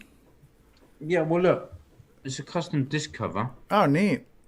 Hmm. And when we would spread stuff to each other, this is custom disc cover. We'd spread stuff to each other, and it's like so like groups got to know each other kind of that way. Okay. And so it was not just about cracking games and spreading discs. It was a complete underground culture. Rainbow I remember. Disc sleep. Yeah, there was programs like the TP10 was good for directory printing, and then you tear it off and tape it onto the cover, and you'd have a directory of that particular floppy. I have a bunch of those that the tape is dried up and falls off. The thermal paper will eventually fade too. Not if it's covered. Yeah. Oh yeah. That's an interesting idea though. Yeah. In the heat, it's bad, but. Yeah. We did that with the CGP 115 because it was about the same size, but it was non-thermal paper, so you didn't have to worry about getting it in sunlight or anything. And and you can do colors too. Like this, my games are all in green, and my utilities are in red or whatever. And I found if you magic tape over thermal print, it disappears. Yeah. Another thing, I have some cassette tapes that somebody had a Model 1 system with that silver printer, and they put the labels of the stuff on the tape on the silver paper and put that in the cassette. So I have a few of those to show up. Sometime I'll show you. That's pretty cool looking. I don't think anybody has that silver paper anymore, do they? Nah, I've never heard of that. Yeah, I remember seeing them. I don't know if anybody has particular printer that used silver paper. It uses aluminum oxide that's burned off. Right. Wasn't that the ones quick for the print? Sinclair? Quick Print 2 or something? Wasn't that the Tandy one? Yeah. I can't remember. Yeah. So I have that I'm going to show. Then the other thing is I used to take labels and put it in my DMP 110 and print graphic labels for my floppies using my Signcom logo and stuff. And if I had multiple, I'd have, disc 1, disc 2, disc 3, disc 4, but they all had the nice logo on there, and it was in color, and it looked sharp. And sometimes I'd sit there and lay them out, splay them out and think, well, look at that. It looks so professional. Yeah, it looks better than the handwriting on a felt tip pen on a multi-lined label, right? Yep. I do remember running labels through my DMP 105 about 6 times to make them look a little better on my products. Yeah. Just print, overprint. Hey, it's smooth now. So, I think I've told this story before. I had all of my original CoCo floppies probably until maybe late 80s, early 90, and then they got lost by a friend. Every now and then when I see a box of floppies, like somebody selling random floppies on eBay, I kind of look at the pictures and zoom in to see if maybe I can recognize my handwriting. Hey, maybe somebody got my old floppies and I'll find them. It's a 1 in a billion chance, but I do that sometimes just in case. So do you remember the name of the guy that you gave them to? Yeah, it was my friend's brother, and he had him in an apartment. He got evicted and lost all my CoCo and all the stuff that came with it. Is he still alive? I have no idea. I haven't talked to him. It's been 20 years since I've been in that part of the world. So, he probably still has them. Wouldn't that be something? Wouldn't it? It would. That would be kind of cool, actually. Yeah. Yeah. I went through Adventures in Floppies this week too because I had my Tandy 1000 that I bought last year at CoCo Fest. The hard card was not working, and then I got it working and I got it booted, but I'm like, I'm not taking any chances. So I want to back it up. So I'm having to go back to muscle memory using old MS-DOS commands. And the box of floppies I got from you, Mark Overholzer, they were not pre-formatted. You remember? There was a time later in the life of floppies they were already pre-formatted that you could just pop in them and use them. But no, these were not pre-formatted. So I had to format all 10 floppies. And I had to do one of them with the format A:/S to make it bootable. And you start to copy. And I was like, I wonder if I can get really sneaky. I wonder if I could do an X copy, to the floppy, and then when it says out of disk space, I could just keep swapping floppies and it would continue. But no, the minute it says disk full, the copy stops. So now I could get one chunk of files on one floppy. Now I have to start manually copying in file by file to get everything off to these damn floppies. And a 360K floppy and a 10E1000 fills up pretty quick, right? So DOS 5.0 took like 5 or 6 floppies to get everything. Did you think about compressing them up first? Zipping them up? I didn't have zip on there. I know. No. No. But did DOS 6 or any of the future DOSes fix that? What, compression? So you could do that? No, so you could do multiple disks. Oh, I don't know. I think there were third-party tools. There might have been. But yeah, so I mean, I'm just doing this all by hand and on the fly. But yeah, having to relive the days of MS-DOS on the Tandy 1000, and it's amazing what it just comes right back. It's like literally like muscle memory. I mean, I spent decades in DOS, before we went to the full Windows world. So, CB, if you're going to mess with that, I recommend you get a tool called Xtree Pro. Okay. Xtree Pro, Xtree Gold. Yep. And then you can just kind of keep highlighting and copying and highlighting and copying. And it's like actually what it does is lets you tag all your files and you start copying, and then when it runs out of space, you can just switch to the next disk. Okay, that's what I was hoping to do. Yes. Yeah. I like this hard drive is working for at least the next 15 minutes. Quick, what do I type? Right. So, but yeah, I ordered an XT IDE for the Tandy 1000. It's a little tiny card, man. It's tiny. The printed circuit board is no wider than the edge connector of that ISA slot. So it's a really small PCB. It's got basically the BIOS on it and a compact flash socket, and that's it, right? But it boots up. It's got and so it emulates. It's got an 8-bit slot that emulates IDE. I guess it must do 2 passes because ISA bus is only 8-bit and IDE is 16-bit. So somehow it's doing that translations and it's doing everything, and it's using a compact flash card as the hard drive. It's really cool, and it was like $40 shipped with the compact flash card. So I upgraded my real hard drive to that modern hard drive, and that was the little project I had to do. It's kind of cool. And all kinds of neat toys out there in the retro world. Speaking of CF cards, probably out of subject a little bit, I have this Canon 40D camera I've had since 2012, and I've used this 4 gigabyte card for thousands and thousands and thousands of pictures, and I've brought it in the house, dumped the pictures, went back out, night after night. I have hard drives filled with pictures I've taken of astronomy stuff. Mm-hmm. And what's amazing is the sucker still works, and it doesn't really show any age. It's amazing. It's like, how many years is that? 8 years? Yeah, I remember the first digital camera we bought. My daughter is now 18. When she was still like in utero, and we're starting to get ready to take baby pictures. My first digital camera had I want to say 4 megabyte compact flash card, or 32 megabyte compact flash card. It's just amazing. Yep. It was and with 1 megapixel pictures and on that CF card. But yeah, to me, those have always synonymous with old digital cameras, the CF cards. What is that? 2.0 gigabyte. Wow, look at that. Yeah. Yeah, that's from my Nikon D200. Now they will wear out. Does flash storage does wear out, right? Isn't there like a maximum number of writes before they fail, right? 8 megabytes, baby. Yep. Oh, look at that. Chris, the gift to us all is a compact flash card is the IDE interface in the body of a card. Okay. You could get little drives. They had gigabyte floppy drives that were compact flash drives. Yeah, so the reason everyone went to compact flash right away was because it is an IDE, so you don't really have to do any interface changes per se. So it's very simple to do. SD cards came a lot later because SD is its whole thing, and you need a real processor to convert it. Okay, so you're saying the compact flash is an IDE form? I'd say the IDE bus that goes right to it. Pretty much.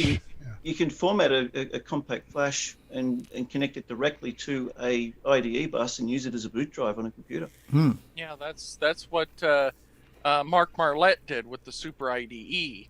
It was just directly connected to the IDE bus on it.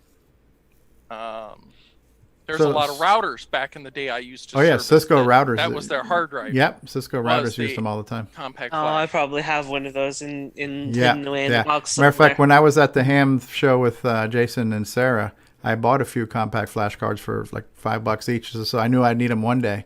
And some of them said Cisco on the CF card, you know. So You guys ever see memory like this? what was that, a micro SD card? Oh, that looks like a SIM card or That's something. the other. It's a funky camera thing. Well, it was Yeah. in Is it the Sony Memory Stick Duo? no, the backside is blank, but it was memory inside of a machine that we had for AT&T for their. It looks like a SIM card or a micro Yeah, it SD. looks like a smart card to me. Smart card, but- okay. Yeah, it has that same thing that's on your, your Credit cards and the smart chip, laundry yeah. cards. Yeah, so I got it sitting here when I threw out the machine, and I'm thinking, I wonder what size it might be. It's not a CoCo project, but it could be. I think I have you guys all beat. This right here is an 8 megabyte SD card. Oh. I had the 8 didn't- megabytes. I did 8 megabyte compact flash. I didn't realize they had them this small. 8 megabyte. Wow. Yeah, my smallest one's 16 megabyte. Yeah, I think mine is too. All right. Yeah. When I first heard about TV these, on your- 64 meg was the smallest I'd ever heard of. Well, there's 1 terabyte SD cards now, right? They're getting up there. Yeah. Yep. Yeah, I think so. What were you going to say, David? So, like on your Tandy 1000 with the compact flash that you got with that. Yeah. One of the things that you could have done is used a compact flash to USB, and then you could have just imaged that compact flash right on your Windows machine, and then that way later, if you had to, you could just restore it. Yeah, well, Just the compact flash was a replacement for the other one, so I didn't have anything for it before. Compact. But I do This have, thing here. yeah, I do have a compact flash reader that will be delivered by Amazon today. So moving forward, my problem on how do I get things into my Tandy 1000 are solved, because now its hard drive, I can pull its hard drive out and stick it in a reader on my PC and just drop things right on it because it's fat, you know. So I can load up the hard drive of my Tandy 1000 now because it's a compact flash card. So I don't have to worry What are you about doing, Michael? doing floppies. What is that? Is that a CF reader? That's it reads anything basically. That's CF, that's a SD. CF. That's a toaster oven, right? So we can just. I like hard drives as well. Yeah, that'll And hold, it's that'll do like the thick bagels too, right? Not just normal slices of toast, or. So what I was talking That's about pretty was much the anything to anything. Mm.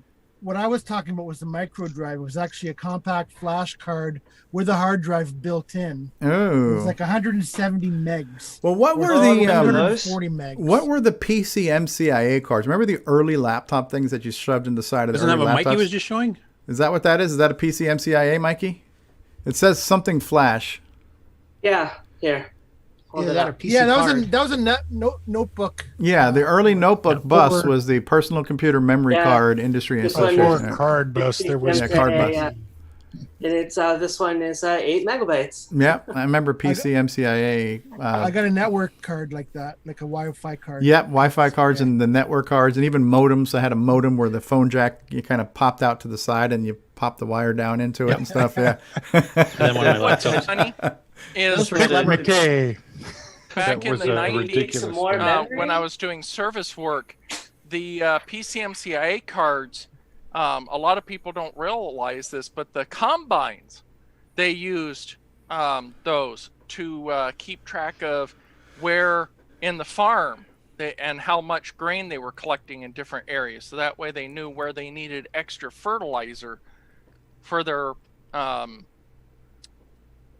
planters the next year. So that way they knew at what points they were getting yields.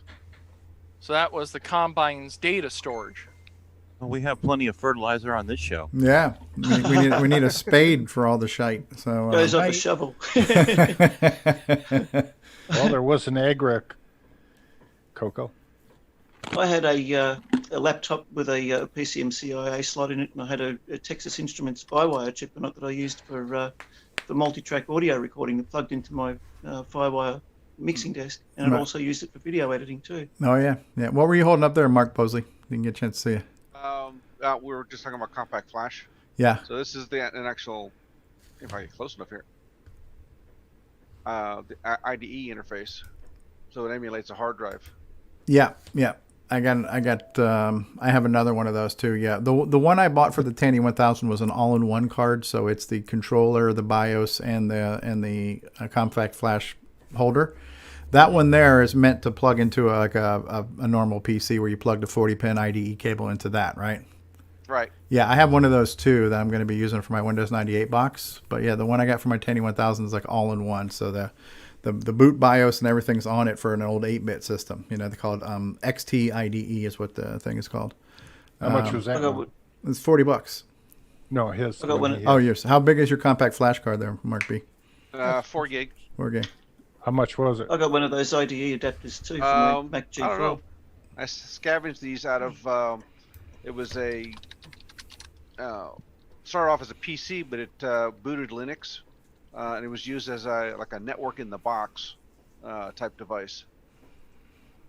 So it was like a email server, router, all that stuff in one box. What's Simon got there? I see a Molex connector. Show us your floppies. Show us your storage. Okay. 3.5 inch.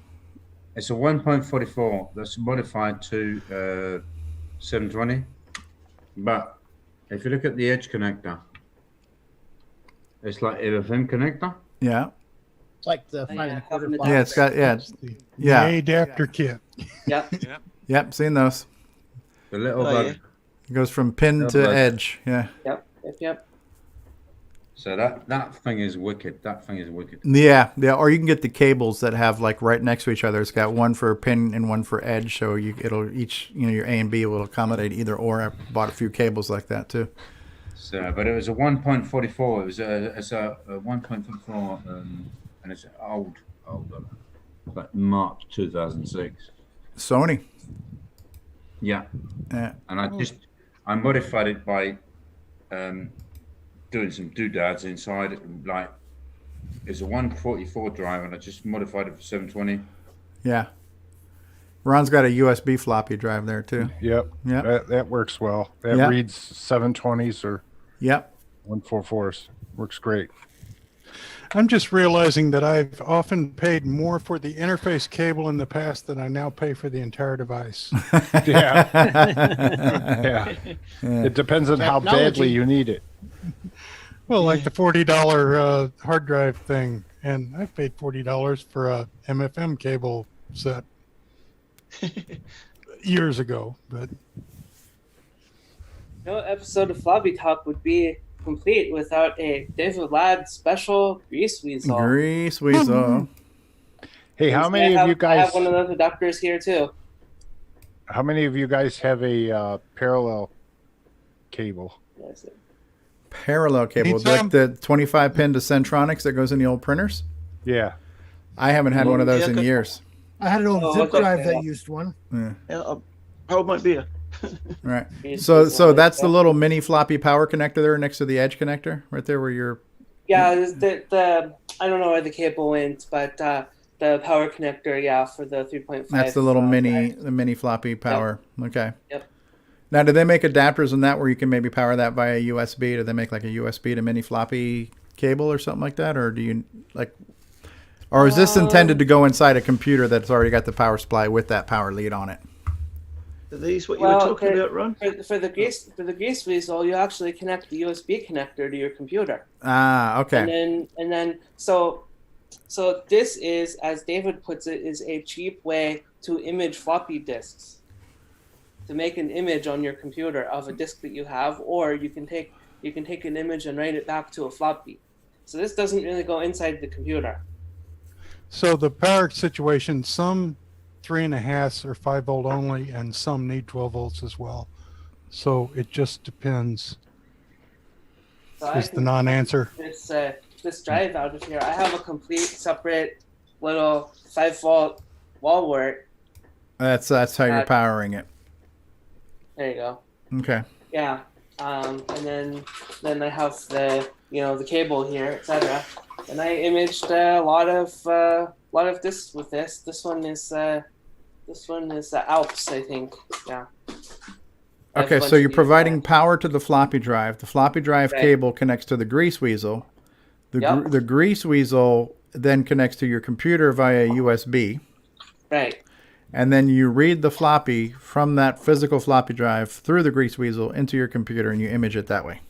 That's correct, yes. So the grease weasel is the middleman between the physical floppy and your PC. So the problem with the problem with like the drive that Ron had, that drive can only do 512 byte sectors, and CoCo disks are 256 byte sectors. So there's pretty much no way to, even if you had a 3.5 drive attached to your CoCo, you could not take that disk into the drive that Ron had. You can't read it there. Jim Brain has just sent us a picture of something here. What is this a picture of, Jim Brain? This is huge. Is this an 8-inch floppy drive? That is huge. Huge. I don't know what that is that Jim just sent us, but it's the grease huge. weasel's connected. How many of you people out there have a backpack? A backpack? I used to have one. What is that? Backpack? You mean the 5 hard drive1/4? card? It's a 5 1/4 floppy drive in a metal case. Backpack. I remember those. We're going to talk about parallel. Here we go. Blue Streak Ultima. Oh, wow. Ooh, yeah. Oh, so he says that was a Yeah. Tandon TM848 8-inch floppy from a Tandy Model 16B. Bravo. All right. Wow. I got to help. Ron, you were talking about 25-pin centronics. Yeah, parallel cables. There they are. Here we go. Cool. It's not a CoCo Man project, but it could be. It's like a Lapland cable. I got these with a with one of my CoCos that I bought. Huh. Well, if we're going to talk about unusual storage, here's IDE interface. Yeah. That's memory only. Ah. 256 meg of really could be considered one of really early Solid state hard drive. Yeah. An IDE SSD. Yep. See if I can get this in the frame here. So IDE interface. Yeah. And it's just got a memory chip on it. That's cool. That'd be a great hard drive replacement. So is it battery or is it just like a RAM disk? RAM disk. It's flash. There's no battery on this guy. So it's flash. It's a solid state hard drive basically. Yeah. That's IDE interface. That's neat. I have something special to show. I'm going to give one moment to get it ready, but this is not CoCo. Welcome to Mikey Has Something Special to Show, everybody. Welcome to Mikey. You guys know what this Prepared. computer is? It's a QL. Sinclair QL. Oh, wow. And it has a very unique storage. These slots here are micro drives. And basically they're a little cartridge. Aren't they tape? It's basically a, let me get worse. Let me get one out here.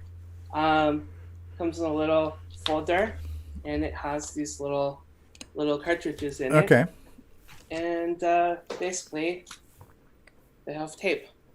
Holy crap! It's a tape cartridge. Yeah, look. I mean, I'm gonna hold it up against my hand. And Yeah. you can see how small this micro thing is. tape cartridge. Micro tape cartridge. And basically, It's basically like a little bit larger than a normal SD card, but it's got tape inside Right. it. Yeah. And it's a single loop of tape. So, and it just goes in there. It presses against the head, and then it's engaged. Then it spins the loop around. So You want to talk about interleave problems. To cycle back around. I think this loop of tape. So this tape holds something like 100 something kilobytes of data, and it takes like I think 8 to 10 seconds to go around the loop. So it's not really that bad. Okay. It was like an 8-track. 100 Yeah, kilobytes. say that. Like a mini 8-track, micro 8-track. It's infinite storage. You can just keep writing to it forever and ever and ever. Just like them cheap USB drives on the Amazon. Yeah, somewhere here I have the original. I don't think it's. That is wild. This one. Just as an example, this is a soft piece of software that came with the QL. This is a drawing program, but this actually, So they distributed software on those tape cartridges. Right. All right. Wow. Now, could they be write protected where you could not accidentally erase them? I'm not sure actually. There might be some way to do it. I don't see any switch or anything. Maybe that would be a concern. You bought this fancy piece of software, and then I just wrote over my damn drawing program cartridge. I remember they can. I don't remember how exactly, but okay. Because that's the one benefit. What are you holding up there? Oh, is that a zip something? What is that, Brian? Brian Schubring, what were you holding up? Omega. You're muted. You're muted. Oh, zip drive. You're muted. Yeah. You're still muted. You're muted. You're muted. You're muted. There you go. Yeah, okay, I'm back. This is a Ditto tape backup. Can you say that again? Right. Yeah. A Ditto brand. Can you say that? Can you say that one more time? Ditto tape backup. You see what I'm doing there? Ditto.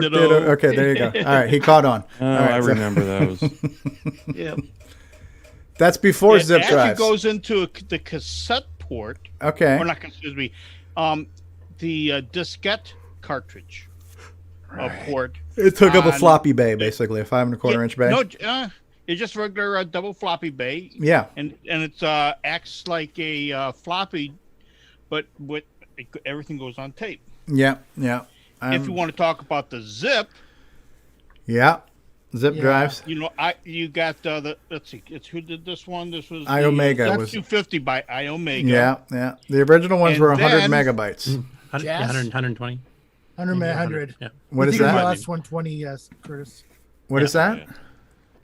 This is a SideQuest 200 or 350 megabyte. Oh, the replaceable like hard drive cartridge things, right? Yeah, exactly. It's actually for SCSI.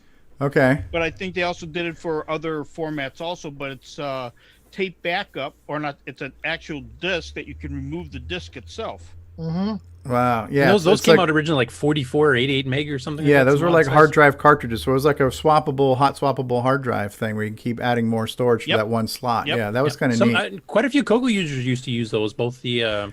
Yeah, I had zip drives when you could buy the one that had the 25 pin connector. It would work off of parallel or SCSI. And when you compared the two, going from parallel interface to SCSI interface, I always jokingly say, well, they didn't call it zip because of its speed, right? It's trying to load that 100 meg floppy drive over that parallel port was just slower than trying to swim through molasses, as Simon said, right? So that had a bad interleave. Computers had a parallel port. Yeah, there's a mode you can enable on a parallel port to make it faster. Yeah, the ECP or whatever. EPP, right? yeah. And then there's the DMA mode version as well. But one of the things about those SideQuest drives that you talked about, Curtis, the 44 was very popular here because the 44s could actually be set in 256-byte sector mode. So therefore, all OS 9 boxes could actually use the data across them all because there was no what they call the deblocking to get the 512K set or the 512-byte sectors to work on the CoCo. Well, since the drive was native 256 bytes for what the CoCo saw, all the other machines could use it too. So the MM1, the what was that other 68K OS 9 box? I can't remember. TC70, System 4. Yeah, but they all could use it with, that was the fastest and easiest way to transfer large files between all of the machines. Yeah, I remember Alan Huffman had a few of those too. And then I can see Rick's holding up, what is that, a 9-track? This is a 9-track. You can't forget those. I have an Eclipse too, and it 1600 lives and BPI dies. or which density? Oh, geez, I don't even know anymore. But Does anybody have any punch cards? no punch cards. I don't have a reader, so there's no point in having cards. I do have a 9-track though, so I got That's this. cool. Yeah, they're talking in the live chat. They're talking about jazz drives too. The jazz drives. Well, the thing about jazz drives is whenever you went to put them in or out of your computer, you had to do this with the jazz hands, right? Ooh, jazz drives. Ooh. Asparagus. I just put in my jazz drive. Ooh. I had a zip drive. A company I worked for, we were using zip drives to store. We were doing this virtual operator system that ran on Windows NT, and so all the recordings of the different people's names, when you went to ask, dial by name, and it said the person's name and stuff, those were all stored on a zip drive. At that point in time, the zip drives had actually gone to IDE interface, where you could, even though it fit in the bay on your chassis like a 3.5-inch floppy would, you screwed it into like a floppy bay of your chassis. It was actually an IDE drive, the zip drive. So the performance on them were pretty decent. And ironically, for those of you aware of my whole tragedy of cosmic aliens and I lost my source code and stuff, I had my source code transferred all to zip drives, and I had possession of those zip drives as late as like 1999 or 2000. And sometime between putting stuff in a storage and moving, I lost those zip drives. But that's the last time I still had the source code to my Cosmic Aliens games for MS-DOS, but on zip drives that I freaking lost in a move. And before they were on zip drives, they were on something else, and I had consolidated all my stuff onto zip drives. Zip drives were pretty cool because they were basically the size of a floppy, but they held 100 megabytes, which was, almost 100 floppies of capacity. Brian Shoebrings, let me spotlight you, Brian, right? So zip drives were, basically floppies on steroids, right? PC 100, right? And that was the first version. Later on, there was like a Zip 250 or something like that, right? Or a Zip, maybe even a Zip 500. Wasn't it? There's a 750, I think. Yeah. The Jazz was 1 gig and 2 gig. CDs came out and killed them. Well, they were great right up in... And they're rewritable. Yeah, it's about the size of a floppy, but it's holding like 90 times the capacity, so... I was going to say... Didn't one of the ads for the zip drives have one zip drive with like a picture of 100 floppies? A stack of floppies right next to it, right? Yeah. So... Right. I remember they were great right up until the click of death. The click of death. What was that? That's right. There were only so many spare sectors, and once you went past them, you were done. Oh, yeah? I never... That whole 100 megs was... Hey, Salvador Garcia. Like the drive would actually get damaged, right? Or would damage the disc or something. The disc was just gone. Yeah. And so you'd lost all your work. Yeah, that hit us at work a few times in the pre-press department. Steve Gibson found Yeah, or something. the nice thing about the Zip 100s, the 250s, and the 750s is they were all based on floppy technology because they still had a Mylar floppy inside them.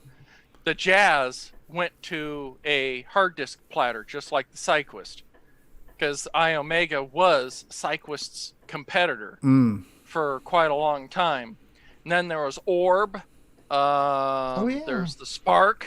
Spark I forgot about. Spark was awful. I don't remember Spark. Which at the time, for service, I actually had pretty much all those drives because I had to be able to read customers' cartridges.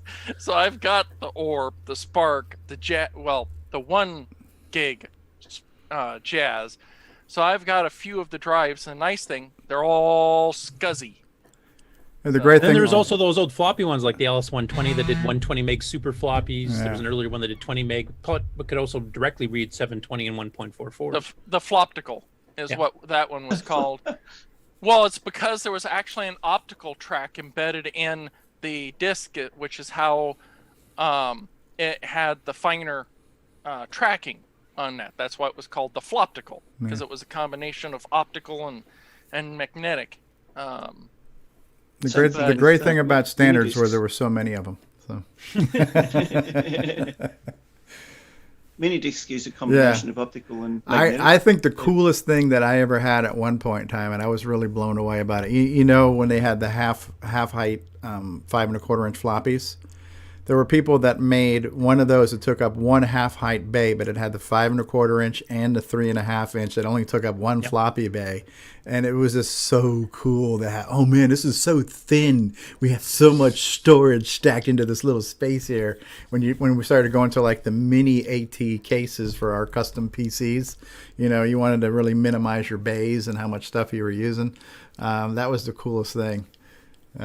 At one point in time in my life. Shows you how sad I am. So, wasn't that the FD 503 computer system for the color computer that they were trying to come out with?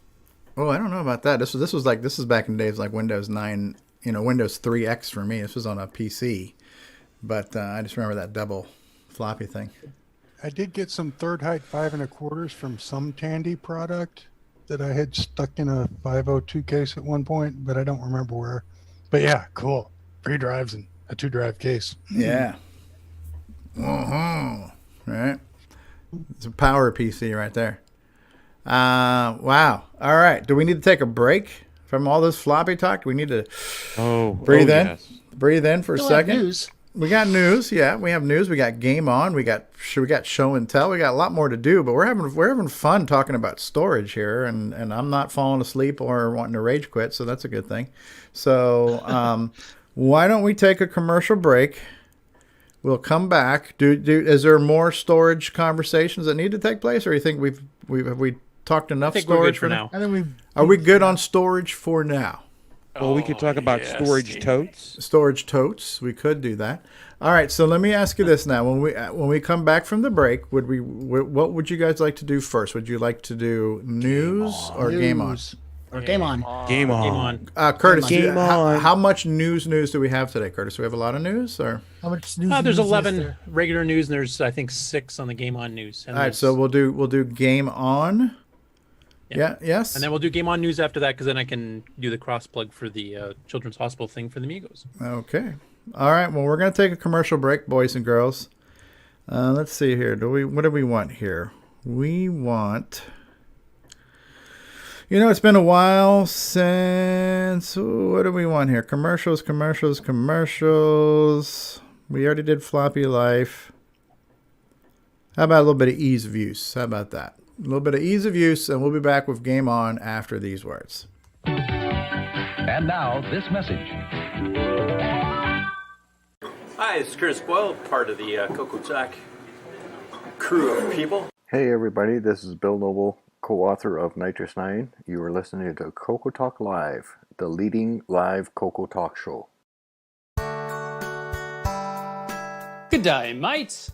This is Nick Marionettes, author of such color computer titles as Donut Disaster, Rupert Rhymes, and Rockstar Pilot. And I am here today to tell you about the world's most fabulous operating system, OS 9. OS 9 and its current incarnation, Nitrous 9, is the most advanced operating system ever created. And what makes it so good?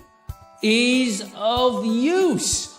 I find OS 9 so incredibly intuitive that I haven't once cracked open the user manual, and yet I've been able to create such incredible games faster than the time it takes to sing Waltzing Matilda. Using OS 9, I expect my next game, Funstar, will be done this weekend and distributed exclusively on ROM cartridge. OS 9 forever. Any resemblance to actual events to persons living or dead is purely coincidental. Hi, this is Max Jackson live from CoCo Fest. You listen to The Real Gamer, Steve Schroe. We're traveling through a dimension both of sound and ideas. We're at a place where the mind can comprehend and devise a solar radio, a wireless transmitter, measure time and light. 65 electronic projects brought to reality with this science fair kit. Astonishing? Perhaps. But you can find it for Christmas for $17.95 in a place that's known as Radio Shack. Radios, stereos, recorders, everything in sound.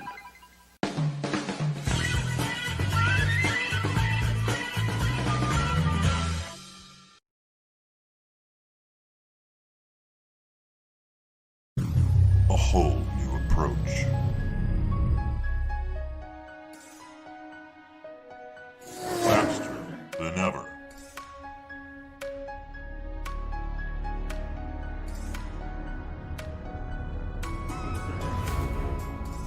A window to a world of possibilities.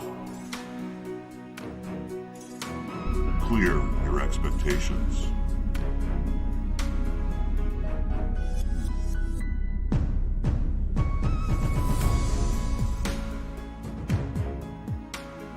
Clear your hesitation. Just hit clear.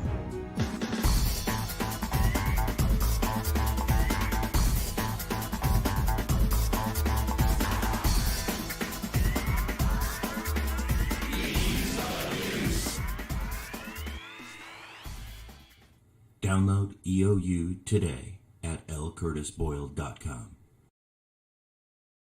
Hi, this is Sean Wheatley, and you're listening to CoCo Talk with the original gamer, Stevie Stroh. And now, CoCo Thoughts by Samuel Gimes.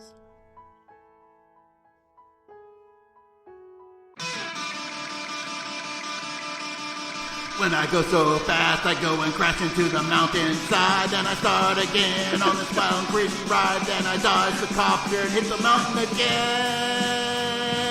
No, no, no.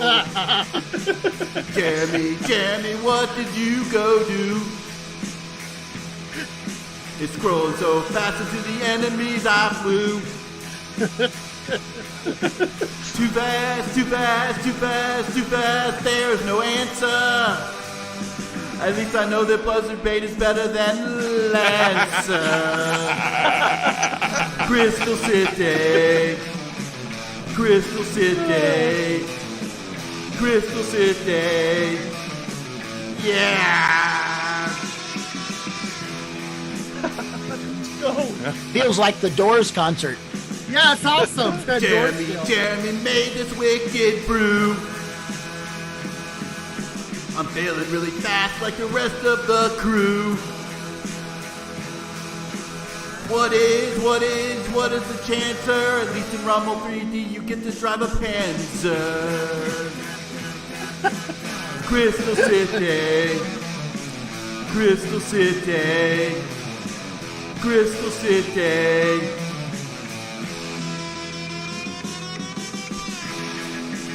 Look out! Here they come!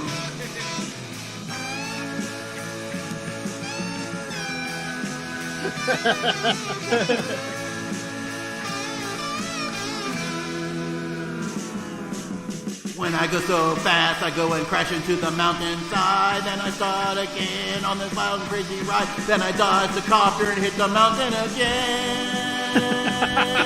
No, no, no. Jeremy, the joystick got through. It shattered up fast, the pieces they did strew.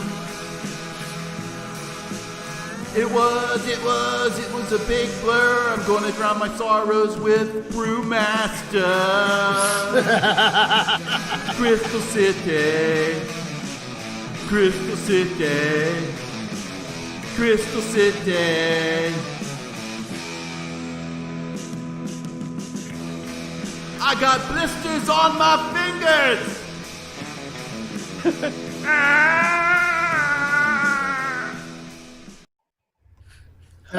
Wow. I like Frodo's comment in the chat too. He says it's still scrolling slower than the actual game does. Oh my God. I am dizzy with, oh my God, Samuel Gimes. Samuel Gimes. This one you think Samuel can't outdo Samuel. Samuel. I was blown away by that. I didn't know what he was going to do, if anything, with this game, and that was brilliant. Oh my God. Oh. That was dizzying. Woo! All right. So yes, it was a fast game. I think that's the point that Samuel was making. It was definitely a very, very fast game. All right. Well, are you ready for the results, Nick Marotta? I am. Okay, here we go.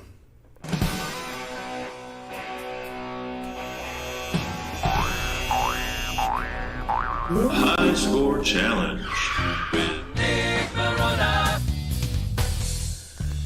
All right, and welcome to the GameON results. We had a fantastic week with 22 score submissions. We had Mikey at 29, Michael Klein at 352, Tim Holleran at 357, R. Alan Murphy at 437, Mark Bosley at 556, Adam at 895, Alpin Grice 1212, Rogelio at 1257, Joshua 1304, Canadian Retro Things 1372, Cat Lord at 1377, Mr. Dave 1590, Frodo 1991, Tom C at 2353, Buck Owens 2627, Jim Rye at 2815, Devil Bunny at 2881, David Croker at 2934, Motive Car at 3029, Tasman 4012, me at 5705, and the number one score, some douche named L. Curtis Boyle at 8327. Congratulations, Curtis. And thank you for the participation. I have to mention, Paul Thayer played several live streams and he got pretty high scores too, but for some reason he didn't actually submit a screenshot because I don't know why. Well, why can't you just look at his damn video and see it? Yeah, but it would have been easier if he screenshotted it instead of making you have to go look for it, right? But screenshotted. He screenshotted it, yes. Yeah, or would that be screenshot? Yeah, screenshots fired. Screenshots fired. Keeping in with the shovel theme. There's his screenshot right there. So there's his playthrough. Yes, I know he wanted to beat the game, and I haven't heard that he actually did. So he said in the past he didn't do it this round. I've actually never have beaten the game. I've gotten to level 6 a few times, but how many levels are there? 6. 6, yeah. Crystal City, no, Crystal So I City. dare say this has become one of my favorite CoCo 3 games. It's really great. I only made it to level 2, so I don't have a whole lot of advice except I found that just getting the parachutes gave you enough shield that you could not worry about too much about hitting other things, at least in level 1, because you can build up your shield with the parachutes pretty well. So. Yeah, I would expand on that. Basically, getting the parachutes is the critical part of this game. Don't even worry about shooting everything. On later levels, when you have less parachutes, and I should mention the parachutes always come out the exact same spot on every level every time you play it. So if you memorize where they're coming out, they're coming out, you can quit shooting and then just gather parachutes. But basically, your best strategy is not to shoot everything, but to gather the parachutes and just dodge things. And then on certain levels where you get less and less parachutes, then you can start shooting things so you don't accidentally hit them. And of course, don't hit the ground. He has a couple nice areas where a lot of things are lined up vertically, and you can just shoot them one after the other. Those are satisfying. They have one exception, of course, is the boss. When you get there's no parachutes, and that you have to button mash like crazy. Now, I did notice one thing that he does that I tend to do sometimes too, if I don't think about it, is on the boss level, most people just stay on the left side. You don't have to. You can actually fly all the way to the right side of the screen. So if the guy's being a dick and just bouncing back and forth on the left side, and he's probably going to hit you, then you can actually just fly past him onto the right-hand side, let him do his little maneuvers, and then when he starts coming back, then you fly back to left and start shooting him again. The one thing I found a little annoying about the boss level is I wasn't sure I was actually doing anything at first because there was no real indication that you were causing me damage. The sound is the indication. The sound that goes at woo, woo, and it gets faster and faster the more damage he gets. Right. So the closer to implosion, the faster he's pulsating, huh? But I mean, I kind of thought the back end was the weak spot. It was the one it was flashing, and usually on bosses there'll be some sort of visual cue as to where the weak spot is. But of course, that wasn't the case with this one.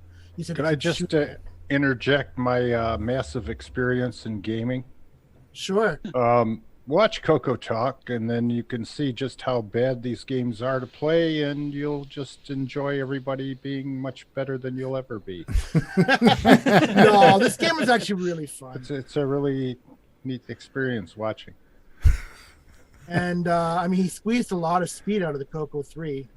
This is running 60 frames a second, I believe it's running at from. Oh, really? Hardware horizontal scrolling, and you got that little glitch on the bottom there because he didn't actually. I don't think he used the FRQ timer quite to do it. So was that an 86 versus 87 gimme thing, or was no? It actually does that on both, though it's a little bit different because the timing is a little bit different. And there's an adjustment you can do if you're on the high score screen. Hit the F key for fine tune. You can punch in a number from 0 to 7. It defaults to I think 4, 3, or something like that, and you can tweak it. Because each CoCo, it was dependent on the version of the gimme, the speed of the RAM you have in your CoCo. Do you have 150 nanosecond, 120 nanosecond? That made a slight difference in it, so it's pretty quirky. I think we've since discovered how to smooth that out This Popstar doesn't have that problem. Digger 3 doesn't have that problem. In fact, dude, Monster Maze doesn't have that problem. But also, Jeremy's pushing it a lot faster, I think, than most of the other programs are too. So, do you know all those explosions that goes on and everything? You know, they're neat. Paul Thayer had it on there for maybe, I don't know, a minute and a half, and I noticed myself getting like entranced and wanting to get a checkbook and write out a check. It's the same explosions, I believe, that are in Xenix, right? yeah, Very pretty much. similar. They're palette shifting with a gradual expanding doohickey. Yeah, they look neat though. The palette shifting is new, right? To Crystal City. No, that was in Xenix as well. Oh, was it? Okay. Anyway, it's really cool. Because the palette flames shifting of is awesome. your rocket flames on your ship, the flames on some of the other enemy ships on later levels, and the explosions are all sharing the same palettes, shifting the same colors. So that palette shift's happening all the time. Yeah, pretty much. So how did he get this crazy speed? Is what I guess. Self-modifying code. He uses the 256 byte wide mode too, so that he can actually, when you're building your shield past the end of the screen, it actually is literally drawing it past the screen because he's using a window into the screen basically to do that. He's got a 256 byte wide screen. The screen only displays 160 bytes, so he actually has some extra. So he doesn't have to do extra calculations, so he can just keep drawing it up until the maximum. There's a lot of little tricks he did in there. He's actually got the source code available for this too, if you guys want to look at it, for both Xenix and Crystal City up on his site. Yeah, if you go to his site, that's right. And there's a blog post there about some of the original notes that he was making, trying to get 60 frames or bust. So you can see the actual thinking out loud, as it were. It's GoSub Software is his website. One other cool thing about it reached too is... out to him. Oh, good. We reached out to him, but he didn't get back to us, unfortunately. It would have been nice to talk to him. Yeah, he's about occasionally in the CoCo community, so we'll still have to see if we can get him on for an interview or something, because he occasionally pops up in the CoCo Facebook group. One nice thing I liked about, though, is the variety of the trains and stuff he has, as each level is like literally almost a different planet or a different continent or something like that. You have ice planet, and you have like desert, and you have city stuff, and you have stuff out in the country with like little smokestack houses and stuff like that too, and people on the ground occasionally. There's a lot of variety in the game, and it fit within 2 discs. And it actually, I think it does run on 128K if I remember correctly too. I originally had it at 512, but I think I actually got told by Jeremy that's wrong, and then I tried it, and sure enough, I think it does work on 128. I think 3 lives would have been nice, but I don't think you would have lasted 15 seconds if you had 3 lives. No. Well, 1 life is when you die. Well, I guess I consider this 1 life. Oh, okay. The shield to me kind of changes that a bit, so it's not really a life; it's more of a life bar. Yeah, I guess. Yeah. Yeah, it's now, pretty one thing he mesmerizing. did change, for those of you that downloaded the version he's got on his website now, he's tweaked the code a little bit, because the original commercial version, which I also have, you could hit keys 1 to 6 and actually start at any of the 6 levels. Yeah, and can you now not he's do that? reduced that. No, on the new one, you can only do, I think, the first 3 is all he lets you go, and the rest you have to earn. Oh, okay. Yeah, I never made it to the second boss, so. Neat. So yeah, little PG. So some of his scores there, yeah, right. So. Yeah. I had a few of those in mind too, which is why I took pictures of the actual score entry screen and not the main. Because I did the same thing. How do you really feel about this game? He meant ducking, and autocorrect messed it up. Yes. So, any other impressions of the game? Or, It's wicked fast. I played it before. Yeah. I didn't have a chance to play it this week, but no, I know I played you it did. before. I think I saw you when you had a video up on it as well. Yeah, I enjoyed this game. This is probably one of the top 5 most impressive CoCo 3 games. Period. Oh yeah. I would wager to say that Nutroid would be in the top 2 for those of you who played Nutroid for the CoCo 3. I thought Nightmare Highway would have been ranked higher than that. Nutroid. See, Nutroid actually takes advantage of CoCo 3 palettes, so that's what ranks it higher. Oh, okay. Yeah. Nothing can beat Nightmare Highway. We've tried. We've tried beating it with a stick, and it won't go. There's a whole song about how nothing beats Nightmare Highway. So. Yeah. Nightmare Highway. Neat. Yeah, Polly was a busy little CoCo game streamer this week, huh? So sorry we didn't get a scoring for you, Paulie. I guess I could have tried to grab it from here, but I figured if you would submit one. But anyway, thank you for the video, though, Paul. This is awesome. Yeah. I like. Yeah, because he did a couple of videos, and he got up to level 4 or maybe even 5, I think, during some of his gameplay. So some of you who haven't seen those higher levels, you can actually see the entire thing go by. But the variety of terrains is awesome in this game. So this video is linked on the Facebook page for TR City Color Computer. He's got an entry for the. Yeah, and Chet Simpson was doing a live stream this week too with Digger. Several. Yeah. Yes, he did. It's in the GameON news. Trust me. Okay. He did. It's really good having the discussions going with the gameplay in the background at the same time. Really gives it the other dynamic. Mm-hmm. Yeah, so I appreciate when people send in video, send in gameplay. I'll choose one or two to show while we're talking about it. So keep them coming. Crystal City, Crystal City. See, all I could think of was "Take Me Down to Crystal City," which Take me down to the Crystal City, which would have been a copyright nightmare. Crystal City. Well, actually, both the Beatles and Gene are notoriously bad for pull down, so we'll see how this goes. Crystal City. I really like the boss battle. I love just laying into them and just Yeah, they're pretty unpredictable in their movements, and then they do that flip rotation where you can't shoot them because they're too small of a target to hit, which makes it. As long as you're patient, at least the first one wasn't bad. Got kind of a paper craft thing going on there when it flips like that. He killed him fast. He killed him a lot faster than I did. Crystal and the fireworks display, that was cool too. Yeah, that is cool. That was one I was referencing when we did the July 4th firework program. Yeah. Out of the magazine. I wonder if the closer to the middle you hit him, the more damage you do, because he killed him really fast compared to what I was able to. Oh, he was motoring. If you watch that video and fully, he's motoring on that fire button. Yeah. Joystick killer. That's wicked awesome. There's the ice planet. The rapid fire joysticks work really fast on this game. Except you don't want to kill the parachutes. Except you only want to do that on the boss. If you do it on the regular level, you'll never get fuel and you'll die quick. Yeah, shoot all your parachutes. But I love the palette change. Yeah, the palette changes really makes the transition to another world. And it changes the palettes of the terrain as you're playing the level. So it goes through really. I think he labeled the docks as like a really fast, crazy rotation planet that changes from day to night every 5 minutes or something like that. So it goes through the different levels of brightness for the sky and stuff. Mesmerizing. So are we ready to What I would really like to see, if we can get Jeremy on, if we can convince him to write one more CoCo game, I'd love to see what he could do with the 609. Oh my gosh, I couldn't imagine. Which one did he rewrite for the PC? Was it Xenix? Xenix that he rewrote for the PC? Yeah, he made Xenix 3D. Yeah. Actually, we should spotlight that sometime. It's not technically a CoCo, but it's a descendant of a CoCo game, so it'd be kind of cool to show that off. Yeah. So, Curtis, was this like a 5-minute before supper type thing when you got the high score?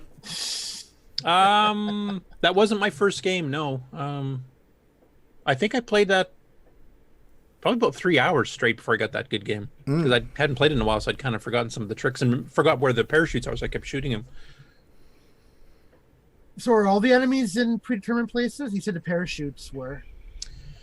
The stationary ones, like the things that shoot bombs at you from the ground and things like that, are those stationary objects, like those floating alien thingies there. Those are all static and stay the same, but the launching of helicopters and those other aliens coming at you dynamically is not. Those are a bit randomized. I think they still come out in chunks around the same, but you don't always get the same patterns, at least from what I remember. So now we just need Samuel Guymer's music playing in the background, and we got ourselves...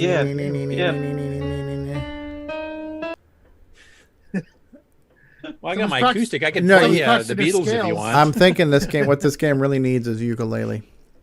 Oh, of course. Everything needs that. Who's practicing their scales? That's Neo. That was Neo playing the piano. That sounds like a Yamaha piano to me. Yamaha SY77 piano sounds exactly like that. Crystal City. I can't do the band on my acoustic for the. Yeah, we need Samuel Guynes. By the time we have a CoCo Fest, Samuel Guynes will have enough songs he could do a concert. Oh yeah, and he'd be sued for $5 billion. Yeah. Come on, parody's protected. Yeah, it is too. It actually is. Well, theoretically it is, but I think they're clamping down on it anyway. I think they're still. Boom! I think Blew you it still up. have to pay for the music. It's weird. Crystal City. Oh, we can see what level 3 looks like. I never saw it, but then we'll move on. Crystal City. All right, does anybody have any tips and tricks? Get the parachutes.